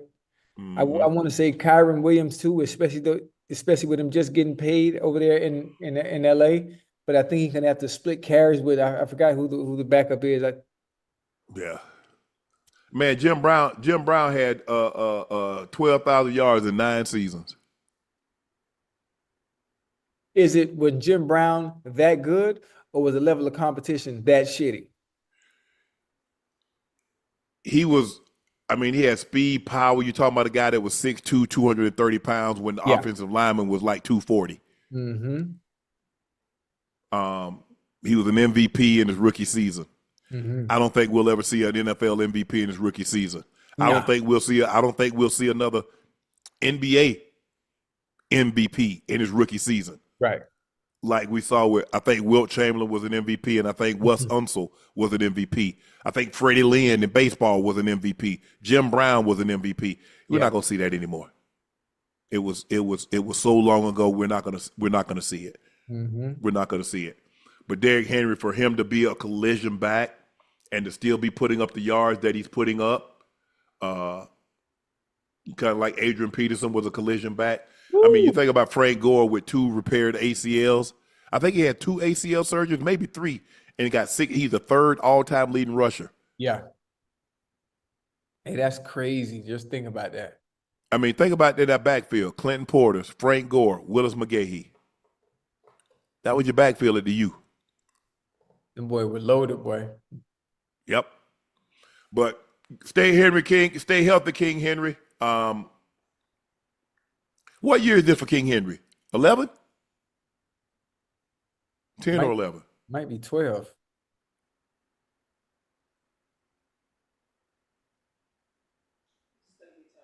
This is going to be 10. Oh, it is 10? Okay.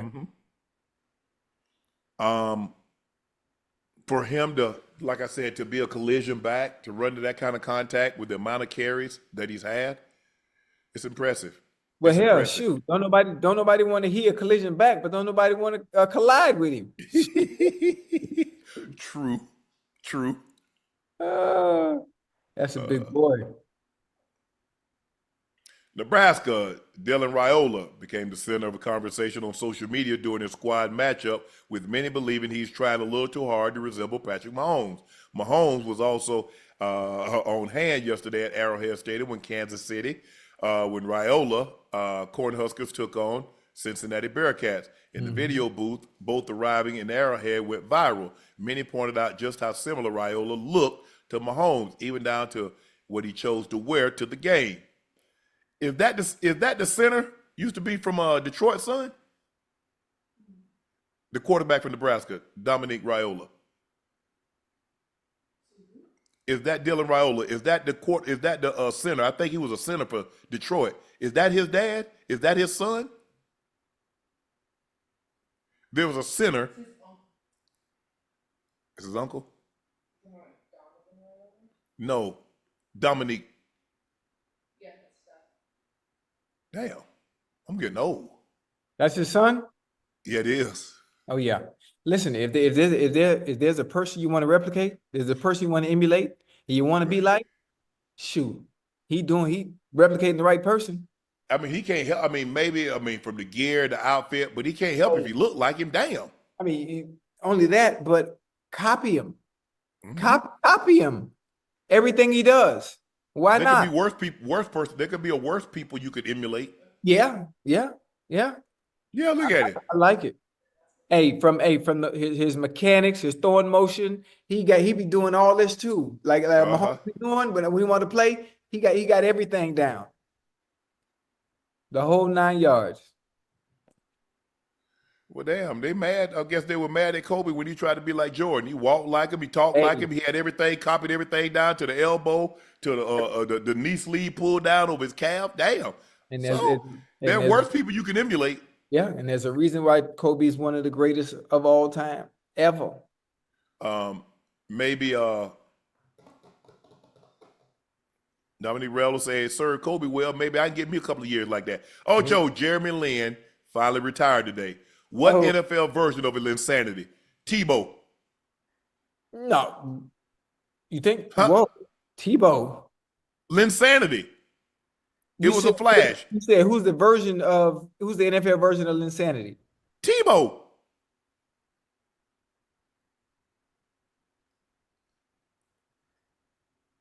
Do you remember Linsanity when he was with the Knicks? Yes, I remember. You Okay. were going crazy. Yeah. And Tebow, when he was with the Broncos, that one season, he got to the playoffs, and then he had to they quit. beat the Steelers. Demarius Thomas Yes. caught the dig route. I mean the The stick. slant. Yeah, the slant. Yeah. Yeah, that's Linsanity. Did Okay. Linsanity do anything anywhere else he went? Oh, he was all right now with the Lakers too. Now, don't do that. Hey, he had a little shine with the Lakers too. Now, So who would be the NFL version of Linsanity then? I said Tebow. You disagree. So who would you say? I'm not disagreeing. I'm just. I mean, But it wasn't. And I'm trying to say this, and I don't want to be disrespectful. go ahead. No, I'm not gonna. You know what?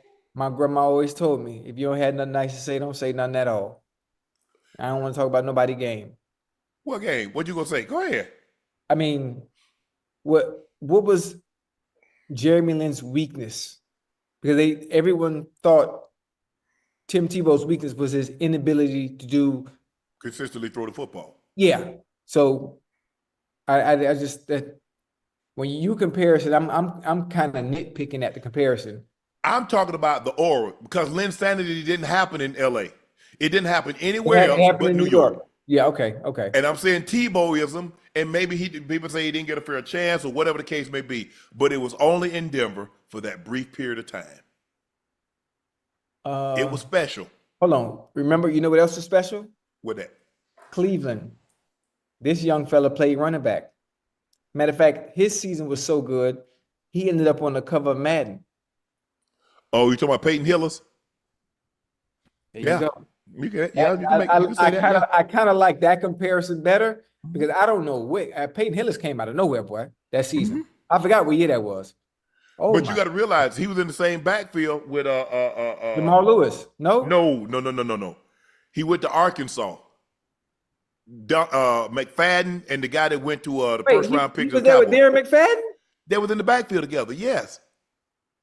What was the other guy named? The running back. He got drafted in the first round. He went to Dallas.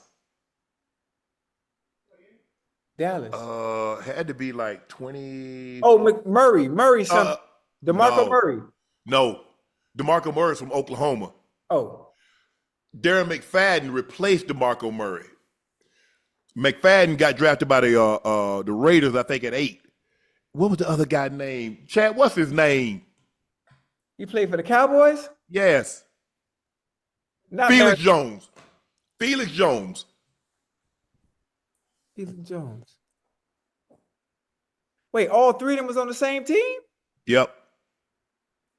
Felix Jones, Peyton Hillis, Derrick McFadden. Darren McFadden. God damn, that's a crazy backfield. They drafted him 2 spots before Chris Johnson. Remember, Chris Johnson went to the Titans. Oh, yeah. Okay. But they also took, Jerry did a great job. He took Taco Charlton. He left TJ Watt on the board. But Jerry's great at this thing now. Don't let Jerry fool you. And he did say he's the best person to run the team, huh? Let me ask you a question. Dale Hansen said something. He was a former reporter. He's a former in Dallas. He asked Jerry, Jerry, in any other sport, name another team that would hire you to be their general manager. That's if you could tell if somebody good or not, Ocho. Would somebody hire you with another team? If you got fired, name a team in the NFL, name a team in MLB, name a team in the NBA that would draft you to pick players for them.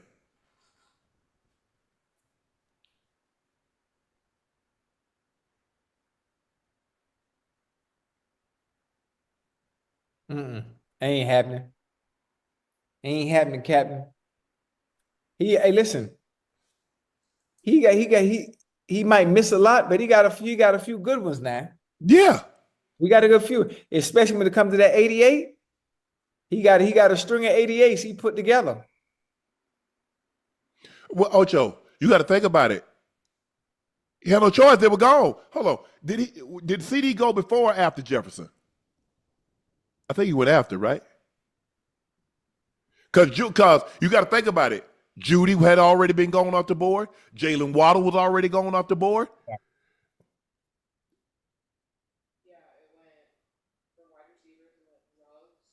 Henry Ruggs. CD. Okay. But So, hold on. All that went before JJ? yep. Man, let me go get in the scouting department, man. Hey, but Let me go get in the you scouting know, department. Ocho, man, you know when Henry Ruggs went to the combine, he ran 4.2. You know what that do. Yeah. Jew and Jew had already he won the Bolitnikov Award as a sophomore, Nice. saucing people up, so you could understand that. Yeah. Well, hold Justin on. Jefferson, people didn't want to give Justin Jefferson no credit because they're like, well, he was with Joe Burrow, he had Chase, he had this and that. Okay. Nah. Turns out he just been the best receiver in that draft class. And CD's been phenomenal, but JJ's been better. Mm-hmm. So, but I like that. I like the Peyton Hillis in Cleveland. I like Tebow in Denver. Led to a comparable in NFL comparison to Lynn Sanity. Chat, what y'all think?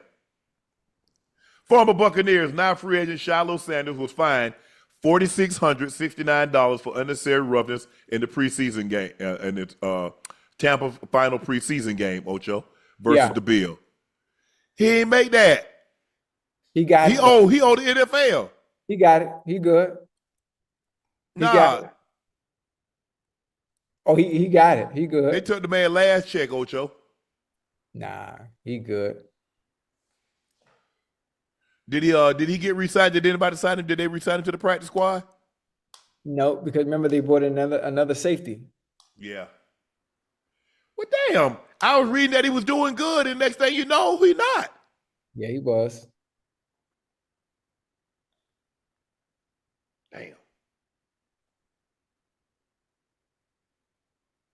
I was sure hope he can squeeze out a year, Yeah. get a little better. Got some time though. Somebody might pick him up still. Yeah, you know what, Ocho, like, I kind of like want to, because I've been in OTAs, I've been in mini camps, I've been in training camps. I kind of know this system.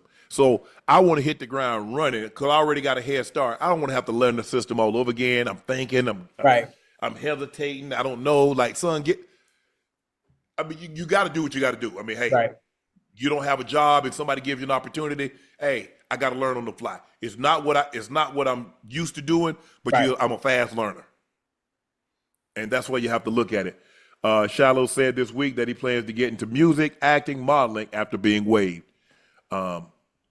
Whatever he decides to do, I hope it works out for him. It's always nice to have backup plans. You always got to have a plan B. Always got to have a plan B. I ain't gonna lie with you. I ain't have no plan B. You didn't? No. Okay. So you ain't had no choice but to make I it. put all my eggs in one basket and pray I didn't slip on the way to the market and mess up the profit. There it is. That's a good one. I like that. I like that. I'm just being 100 with you. And I'm glad I went to a perfect situation. Yeah. I went to a situation and people ask me this all the time. Shannon, you thinking? No. I went to a team, one of the 3 teams in the NFL that had the H-back position. Mm-hmm. I went to a coach that saw how hard I worked in practice, even though I didn't know a whole lot, but he saw how hard I worked. And I never really played special team, but hey, son, can you play gunner? What's a gunner? I ain't know what no damn gunner was. He's like, you got to line out there. When we punt the ball, you line out there, and you got to go. When they snap the ball, you can take off. I'm like, hey, I ain't never done it, but I'll try it. Yeah. Boom. You ever play kickoff return, son? No, sir. What'd I do? Am I returning the ball? I said, Coach, I ain't never ran the ball back. I mean, no, you up here blocking. Oh, okay, I'll do it. You ever play kickoff? No, I mean, I got to go down there. I'm go down there and tackle somebody? It's like, yeah. I said, where I line up at? You know, they asking me these questions, Ocho, I don't know. Right. Where do I line up? Where we want you to be, you line up, I'm in the 3. So what I do?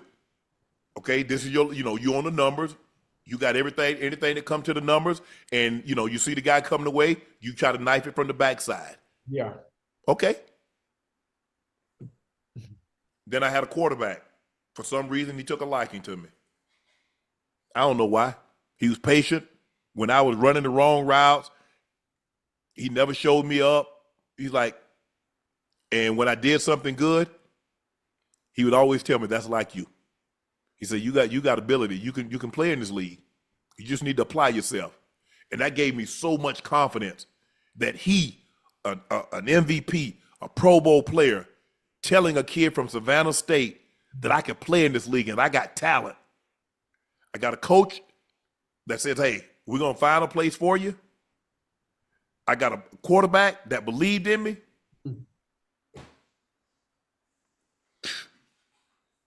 Please. That's all I needed to hear, Ocho. Yeah. Also, I believed I could play, but you know what, Ocho? But to hear, Yeah. you know, Spank telling me, hey, you can do it. Hey, you remember you went blah blah blah, man. But when John told me that I could play in this league and I could be special, he told me I could be special, Ocho. Yeah. Hey, that reassurance do something to you, especially depending on who you hear it from. If you hear from the right person, a 7th round pick, Ocho, from HBCU, and the quarterback that just came off the Super Bowl said, you can be special. Yeah. Mm-hmm. Boy, you couldn't hit me in the ass with a red apple. I'm talking about a nice shiny one too. Man, please. Hey, it take hearing stuff like that from the right person at the right time. Yes, Lord. It makes a difference. It makes a difference.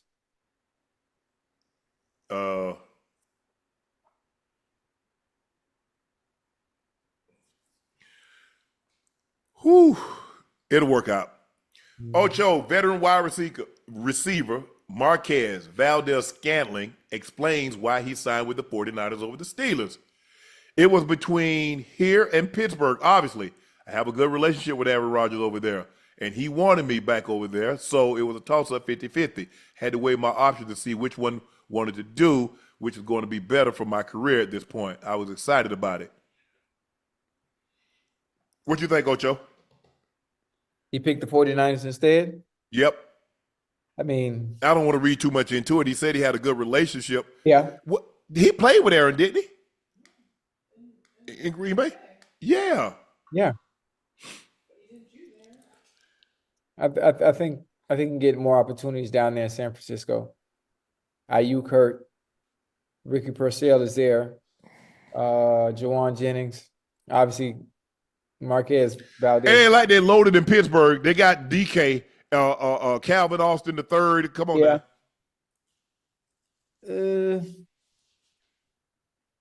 They throw the ball more over there in San Francisco, huh? They throw the ball way more. I'm not sure what the offense is going to look like in Pittsburgh, but they finna let that thing fly over there in San Francisco. Yeah, well, not as you mentioned. I mean, he played a number of years with Aaron, but hey, he said at this point in time in his career, he felt he'd be better served in San Fran. So he's in San Fran. In honor of College Football Week, Ocho, do you remember your first college football game? Oh, whoa. Damn. Oh, you talking about Oregon State? You talking about JUCO? What we talking about here? At JUCO, I definitely don't remember. Oregon State, I forgot who we played week 1. Well, so you don't remember? No, I don't. I don't. Hey, chat, can somebody look that up? Ocho, man, chat, you heard this man say, we asked you, do you remember your first college football game? This man said, I don't remember who we played at Oregon State. So therefore, one would assume or deduce from that statement. Hey, chat, Oregon State 2000, the year we went to the Fiesta Bowl. We asked you, we ain't asked the chat. I don't know. I can't remember. That's 26 years ago. That's 26 years ago. Who the Oregon 26 years ago, not 2,600 years ago. I mean, it's about the same. I don't remember anything after 5 years. We played Bowie State. Who? Bowie State. Y'all won? We won. Ocho. What you did? Caught a bomb and got walked down at the one. Ocho, it was embarrassing, Ocho. Oh. I caught a bomb. It might have been, I don't know, it might have been like 40, 50 yards. Might have been, 36. It was 36, 40. It was long. I got caught at the one, Ocho. Damn. Wait. How you got caught? The safety of the corner. I don't know what it was, Ocho. It felt like Ocho, I just remember I ran a go ball on him. I ran, Yeah. and I guess he thought I was gonna do something else. I nodded him in. Yeah. He turned inside, and then I got on top of it. It was a wrap. Quarterback threw it. I'm just running. I'm like, damn. And, Ocho, you ever been out there thinking like, damn, this ball taking a long time to get down? Yeah, You I hurry hate up when and they come take down. Damn. damn moon ball. Yeah, I thought he punted it. But anyway, I run it. Ocho, I caught it. Yeah. And I was so excited. I'm like, man, my first college catch, I'm about to get a touchdown.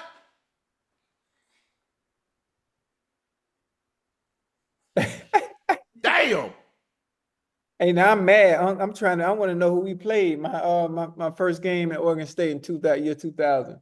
I want to know. Same thing. My first pass in the NFL. Played the Pittsburgh. I think we played. My first game we played with the Raiders. I think the first pass that I caught was against the Steelers. I think I caught it on Delton Hall. Ocho. Down to the 1. Again? Damn.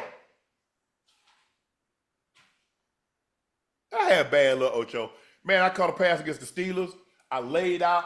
John throwed it, Ocho. I'm talking about I'm parallel. Yeah. Catch it. They don't touch me down. Woo. I get up. Run it, break back cross field.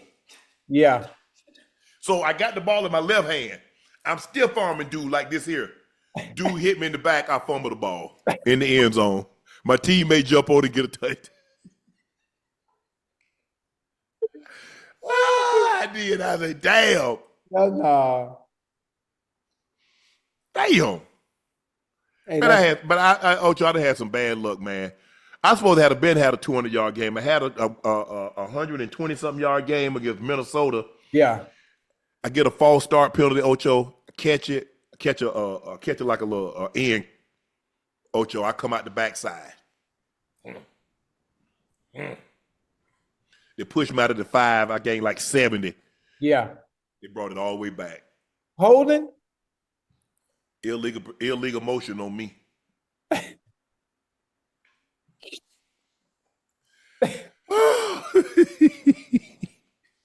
Damn, Ocho. I could look at a picture, I could look at a card, and I can tell you the game that I was in. Yeah. Hey, you know I could do that. I could do that too. My card, because I wore something different, a different helmet, my socks, my cleats, something was always different, and I'm able to tell exactly what game it was. That's crazy. Oh, Cat said my first game was Eastern Michigan. Y'all win or lose? What you do? Dude, I don't know. Hey, chat, what I did against Eastern Michigan in that first game? You had 1 catch for 4 yards, Ocho? Now, hell no, shit me. That's a lie. The devil is a lie. So I had 1 catch and 4 yards. No, it was Eastern Washington. What were my stats?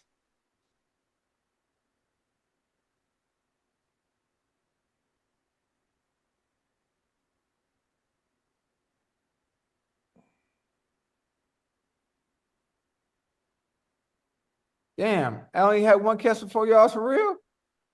I know they weren't talking about me because I told you. We played Bowie State, 1986, Savannah State. I think I had a bomb. I caught a bomb, Ocho, and I got tackled at the 1. Yeah. I don't know how far it was. Chad, how far was it?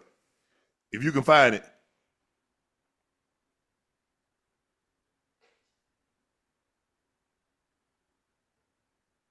Damn. Hey, hold on. They say 1 catch for -4 yards. You had -4, Ocho? Damn. Oh, were you playing on Oregon State or you playing with Eastern Washington? I don't know what I don't know what happened that game. Well, I wish I had the schedule with if it was that bad. Well,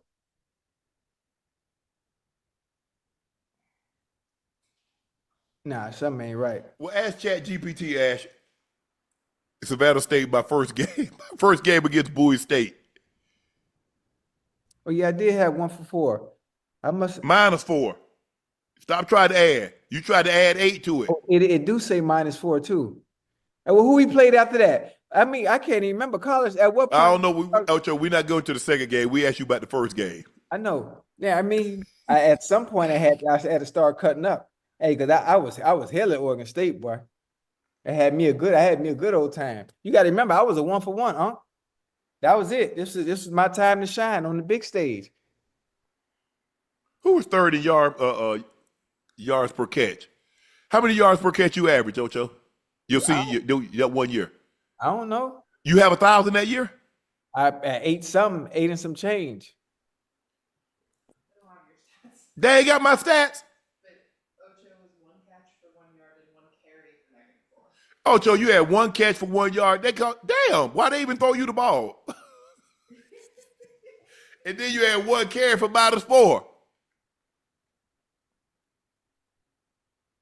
Hey, we had a nice squad too, we had a nice squad.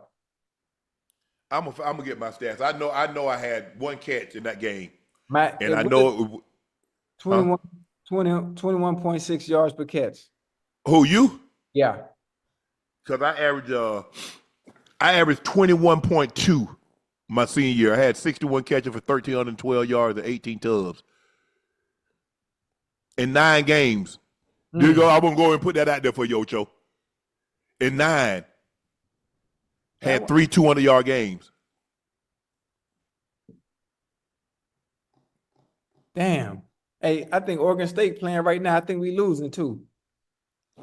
Well, I know y'all lost that first game with them stats you put up. Nah. We won. Remember, we didn't lose. We were undefeated until we played UW. We lost to UW by a field goal, and we played in the Fiesta Bowl. We were undefeated though. Y'all beat Notre Dame in the Fiesta Bowl? At 41-9. 41-9. Where your ring at? I lost it. Ocho, what if it's in that storage unit? You gonna get it back? I don't care nothing about that. It might be worth something. I'm good. Good. I don't need it. All right, Ocho. Start, bench, cut. Florida wide receivers, high school careers. Michael Irvin, Andre Johnson, Anquan Bolden. Woo! Okay. Irvin was an all-state selection the senior season, had just under 1,000 yards, 12 touchdowns in 1983. As a senior, Johnson caught 32 passes, 931 yards, and was named Parade All-American. I was there. Anquan was Mr. Football in the state of Florida, became the first player in Florida high school history to go over 11,000 yards in his prep career. Well, I know who we keeping. But Q was a quarterback. Mm-hmm. They moved him to wide receiver at Florida State. At Florida State, yeah. Hey, listen, I seen you said Andre Johnson, right? Yeah. I seen Dre play. I've seen Dre play at Miami High, man. Dre was the real deal. I mean, almost shit, he averaged damn near 30 yards a catch. Dre was the real deal. You know who else went to Miami High? Remember Roscoe Parrish? Yeah. Roscoe Parrish went to the High too. He was at Cleveland. Didn't he play at Cleveland? I think Roscoe was at Buffalo. You know what, you're right, Ocho. Because I remember he had scored. I was doing the highlights at CBS. Yeah. And Roscoe, he scored a touchdown. I said, Roscoe, you know, because Roscoe on the Dukes of Hazzard. Yeah. But no, Q was Mr. Football in the state of Florida. If you Mr. Football in the state of California, Texas, Florida, Georgia, Louisiana, Ohio. Yeah, you that boy. Something. Well, you that boy. Now, there's some state, hey, you Mr. Football in Montana, I'm sorry. Oh, you Mr. Football in Wyoming, Ocho, I'm sorry. Right. But if you, especially the big California, Texas, Florida, and Georgia, if you Mr. Football in one of those four, now, those are the big four. Now we'll throw Louisiana, we'll throw Ohio in there, you know, a couple of, but the big four, Georgia, Florida, Texas, Cali. Mm-hmm. Whew, you did something. I mean, you really done something. All right, Ocho, we're going to get you out here on this one. Final segment of the evening. It's time for Q and A. Hey, chat. What's up? The chat should be very excited because What time is it right now? But no, what time is it on the East Coast? Almost 120. Okay. I got about 8 more hours. Arsenal play Liverpool. Oh. Yeah, I'm gonna be asleep. Cameron Norwood Jr. said, "Man, how you feeling after Texas lost? I was pulling for Texas, but it just didn't work out. Man, I like Sark, but it wasn't like I'm gonna lose any sleep. I'm gonna get me a good night's sleep. Damn, I don't care who lost today. Man, we got beat too. Hell, I'm gonna sleep because Savannah State lost. We got the brakes beat off us. Yeah. And, I think Edward Water. Man, FAMU lost to Howard 10-9. Oh, did he? Yeah, 10-9. Burns coaching at Howard. Man, I think we lost like 41-14. Yeah, Lee, who y'all played? I think Edward Waters. Who? Edward Waters in Jacksonville, right? Well, that's a small HBCU, huh? I guess. No stuff. We did. Look, all these schools that beat Savannah State, just know y'all ain't do nothing when I was there. I don't know what happening now, but I'm just saying when I was there. So all y'all talking, y'all be jumping in the chat about we beat y'all. Not when I was there. Right. Fort Valley, Albany, Morehouse, Tuskegee, all y'all talking, stop. The only one that can brag is Alabama A&M because I never beat them in my 4 years. We lost to them all 3 times. So everybody else, don't make me pull the tape out. Well, you still got that VHS tape? Nah, I think Basil. I think Polk got it. Mm. Morehouse, Mo Brown, Clark, Fort Valley, Tuskegee, Albany State. You gave everybody that word? I got to see the film.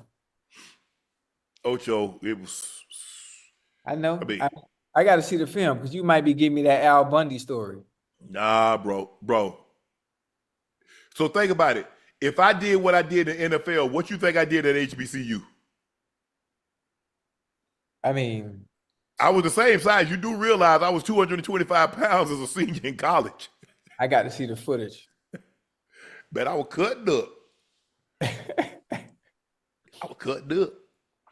Adam Smith said, Arch Manning played like hot garbage. He cost his team the game. Not saying he can't improve, but this is his 3rd year at Texas. I know something when he couldn't beat out Quinn Ewers. Fans blame Stark play calling, but he was protecting Arch in his play calling because he looked terrible. Defense kept him in it, gave Arch a chance. Right to the wrong, but he blew it.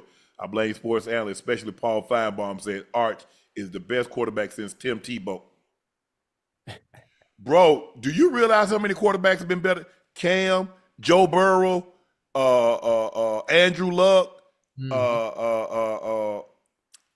Baker Mayfield, Kyler Murray. Man, stop. He purposely didn't say any of them names now. He's the best. Lord have mercy. Jeez. Bryce Young. Lord have mercy. Damn, Paul. Vince Young? Yeah. Well, Vince Young was before Tebow. Tebow came out in 2009. So every quarterback from basically 2010, he said Arch Manning is better. So he's better than Cam, better than Andrew Luck, better than Joe Burrow. Man, stop. Come on now. Now you made me take my glasses off. Better than Baker Mayfield, better than Kyler Murray. No. Bro, Bryce Young.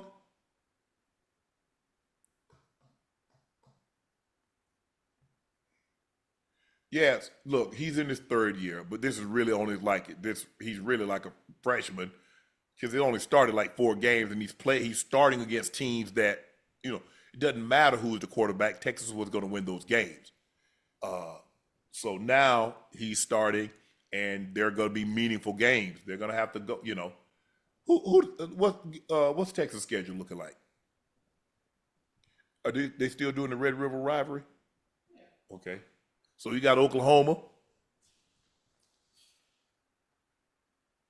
So you got 3 crowd games: San Jose, Utah, San Houston.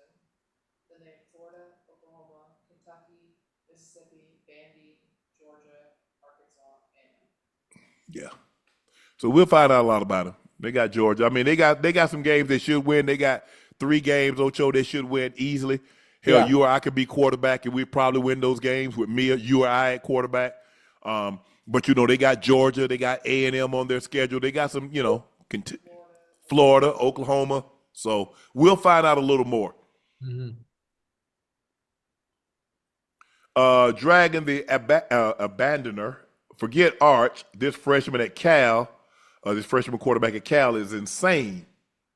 First of all, who did Cal play today? He said he's insane, so I guess, I don't know. Nah, I need to know who they played first before we think he's insane based on the competition he had to play against. Pull it, let's see, hold up.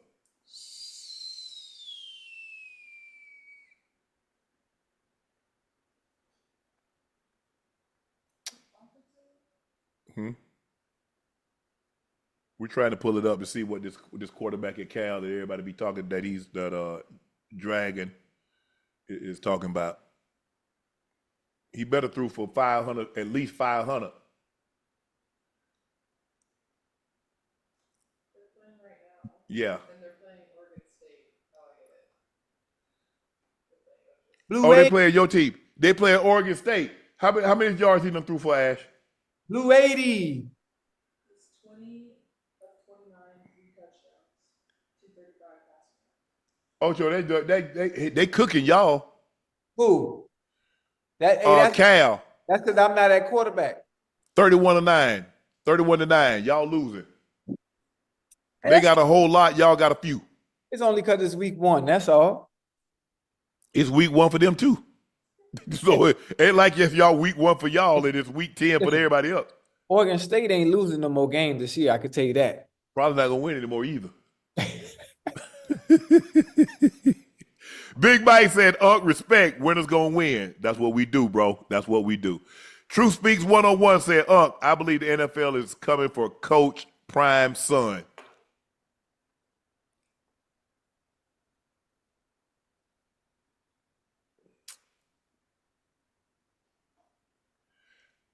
I think the thing is, guys, is that we got to realize his son's not him. I think we want Shilo to be the equivalent of his dad at safety. We want Shedeur to be the equivalent of his dad at quarterback, and it's just not going to happen. No. It's just not going to. The Lord has really never blessed anybody that the father and son was, maybe Bobby Hull and Brett Hull.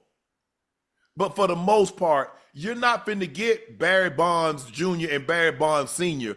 being here. Ken Griffey Jr. and Ken Griffey Sr. You're not gonna get that, guys. That's difficult. Yes. Very difficult. Do y'all understand? So God, you just want God to just dump all the talent. Hey, this family here, y'all just take it. Mm-hmm. Brothers, possibly. But father, son? So y'all expect Brady's son to be the equivalent of him, huh?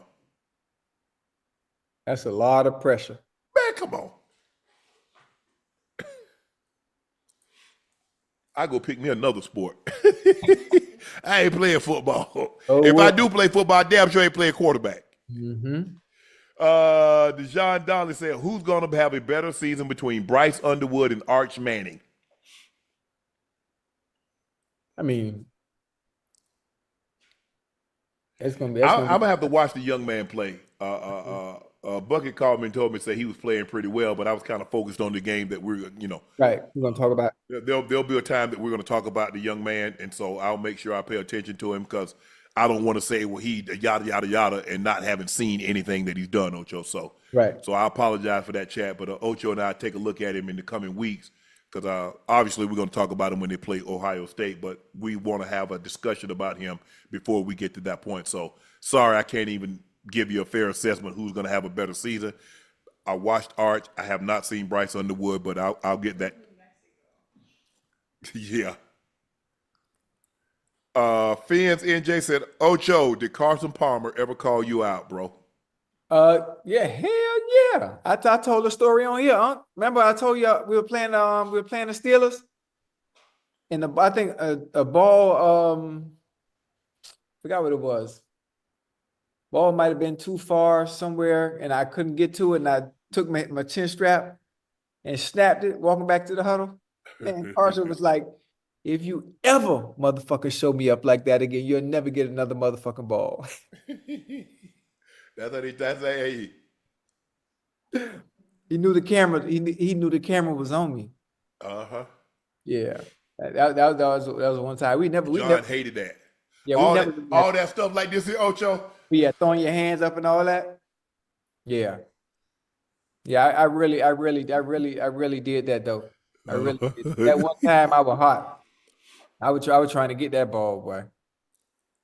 Ocho, which team would win if they played against each other? 2016 Chino Hills, Jello, Mello, and Lonzo, or 2020 Montverde Academy? Who's on the 2020 Montverde team?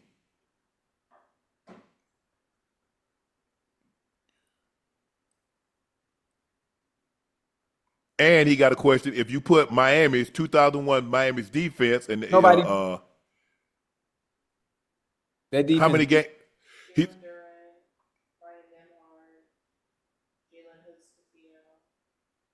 Wow. Who was it? Who on there?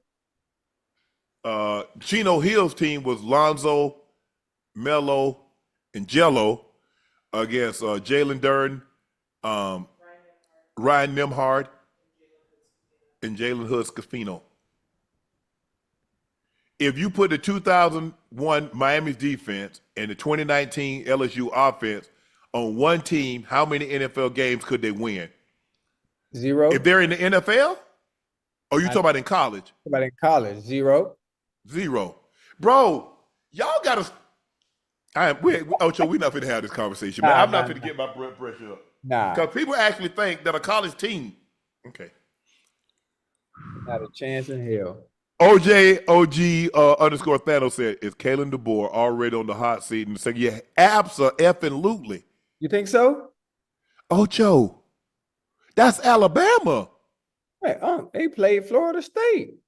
Ocho, that man has lost 4 to 4 unranked teams, yeah, in 2 years.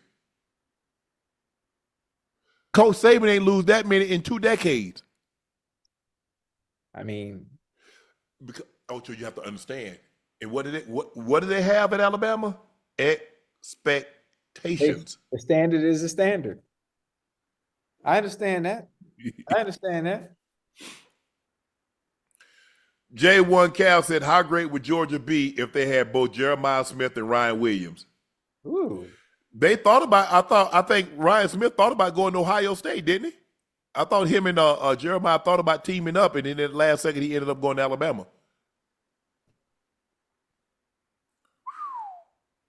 Oh, both of them jokers on the same team? Who the quarterback? How about that? Can we get a quarterback? Yeah, where's the quarterback from? Who's the quarterback? The quarterback. That's the problem. Yeah. Ocho MSQ said, how did both the Mavericks and the Cowboys manage to trade away Luka and Micah in the same year? Got a feel for Dallas. Well, hey, I don't know. But look, if AD can stay healthy, they did get Cooper Flag with the #1 overall pick. Mm-hmm.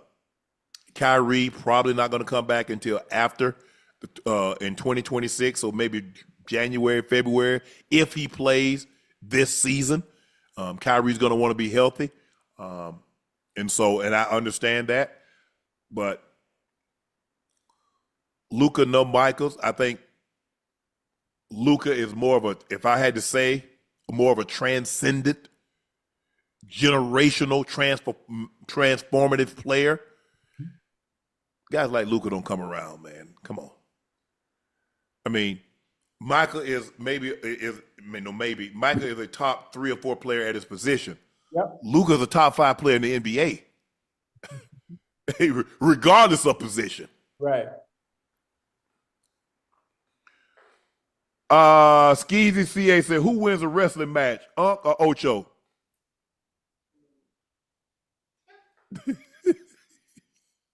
Ocho, you don't know how to wrestle? Who don't?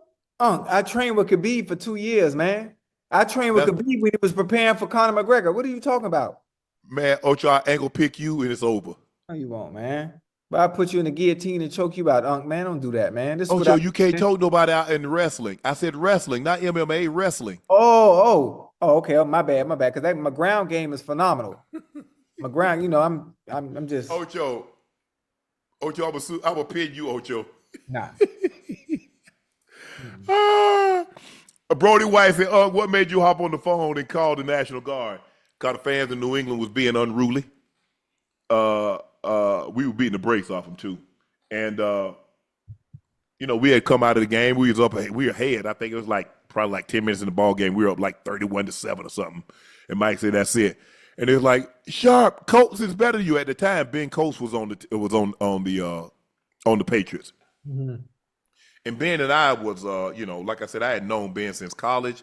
He was the only person that I showed around on a visit when they came to Savannah State.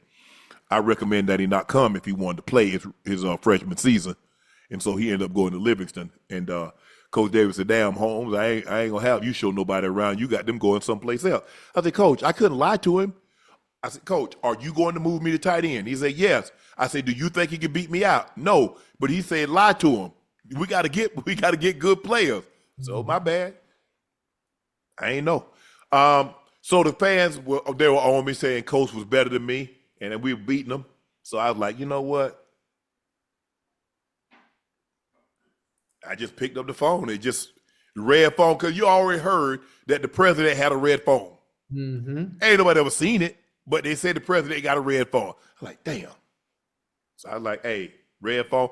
All the phones on the bench is red, Ocho. You know what I'm saying? Behind the bench is red. So I just just picked the phone up and I hung the phone up and it rang back. That's what really sold it, Ocho. I was like, pretty like I was talking to the phone, Mr. President. Hey, we need as many men as you can spare because we are killing the Patriots. So I need you to call these dogs off, please. So I hung the phone up, say, hey, help is on the way. And then the phone rings back and NFL Films captured that moment. And it blew up from there. They weren't very pleased with it. Mr. Kraft told me, he said he wasn't very happy with me at that time. Lon said, finishing up with the Cowboys docuseries, it crystallizes everything you've been saying about Jerry Unk. Enlighten the chat what else you guys may know. I don't know too much. I just know Jerry is Jerry. I don't know.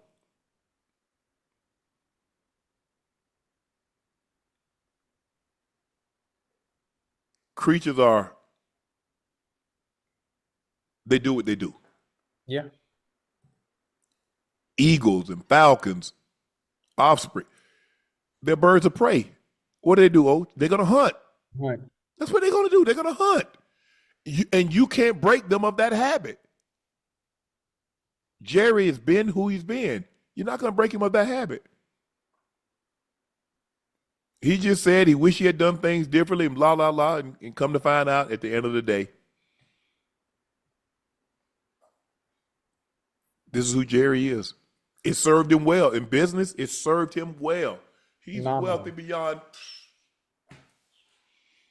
Jerry's worth 12, 13, 14, I don't know, $15 billion, way more money than he'll spend in his kids.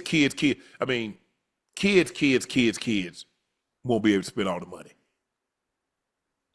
But this is Jerry. Fed just say Shannon Bartholomew Sharpe, Uncle Rico. Law said, referring back to the topic about people staying together for the kids, you right, Unc, and it's our people for sure. I'm trying to grow together when I feel like she's continuously trying to grow apart. Any advice? Bro, you don't want no advice from me about women. No, I can't. Next year. No, Ocho, I need about 18 months. Give me 18 months, Ocho, and I'm back. Right now they revoked my license. Ocho, they took my license. They took my marriage license. I had a license. I was counseling couples. Listen, you good. Listen, Give me 18 months, Chad. 18 months. That's too long, huh? That's too long. It's too long? Yeah, that's too long. Okay, next year. What about next year this time? Next year. Okay. Listen, 2026. 2026, we start a new year. Yep. Yeah, new year. You can say whatever you want. Yep. Yeah, but right now, Lon, I get it, But They took my license right now, and I don't want to get them. I'm trying to get them back. So 2026, I'm gonna have my license back. So anybody that need some advice now, Ocho, you know I can't practice publicly, but if you come over, I can I'll offer you some. I'll offer you some advice. Lucky Lucas say, don't sleep on Jerry Lynn. He earned over $65 million in a 9-year career. Also has a lucrative endorsement deals. New York will always love Jeremy Lin. Respect. No question about it. No question about it.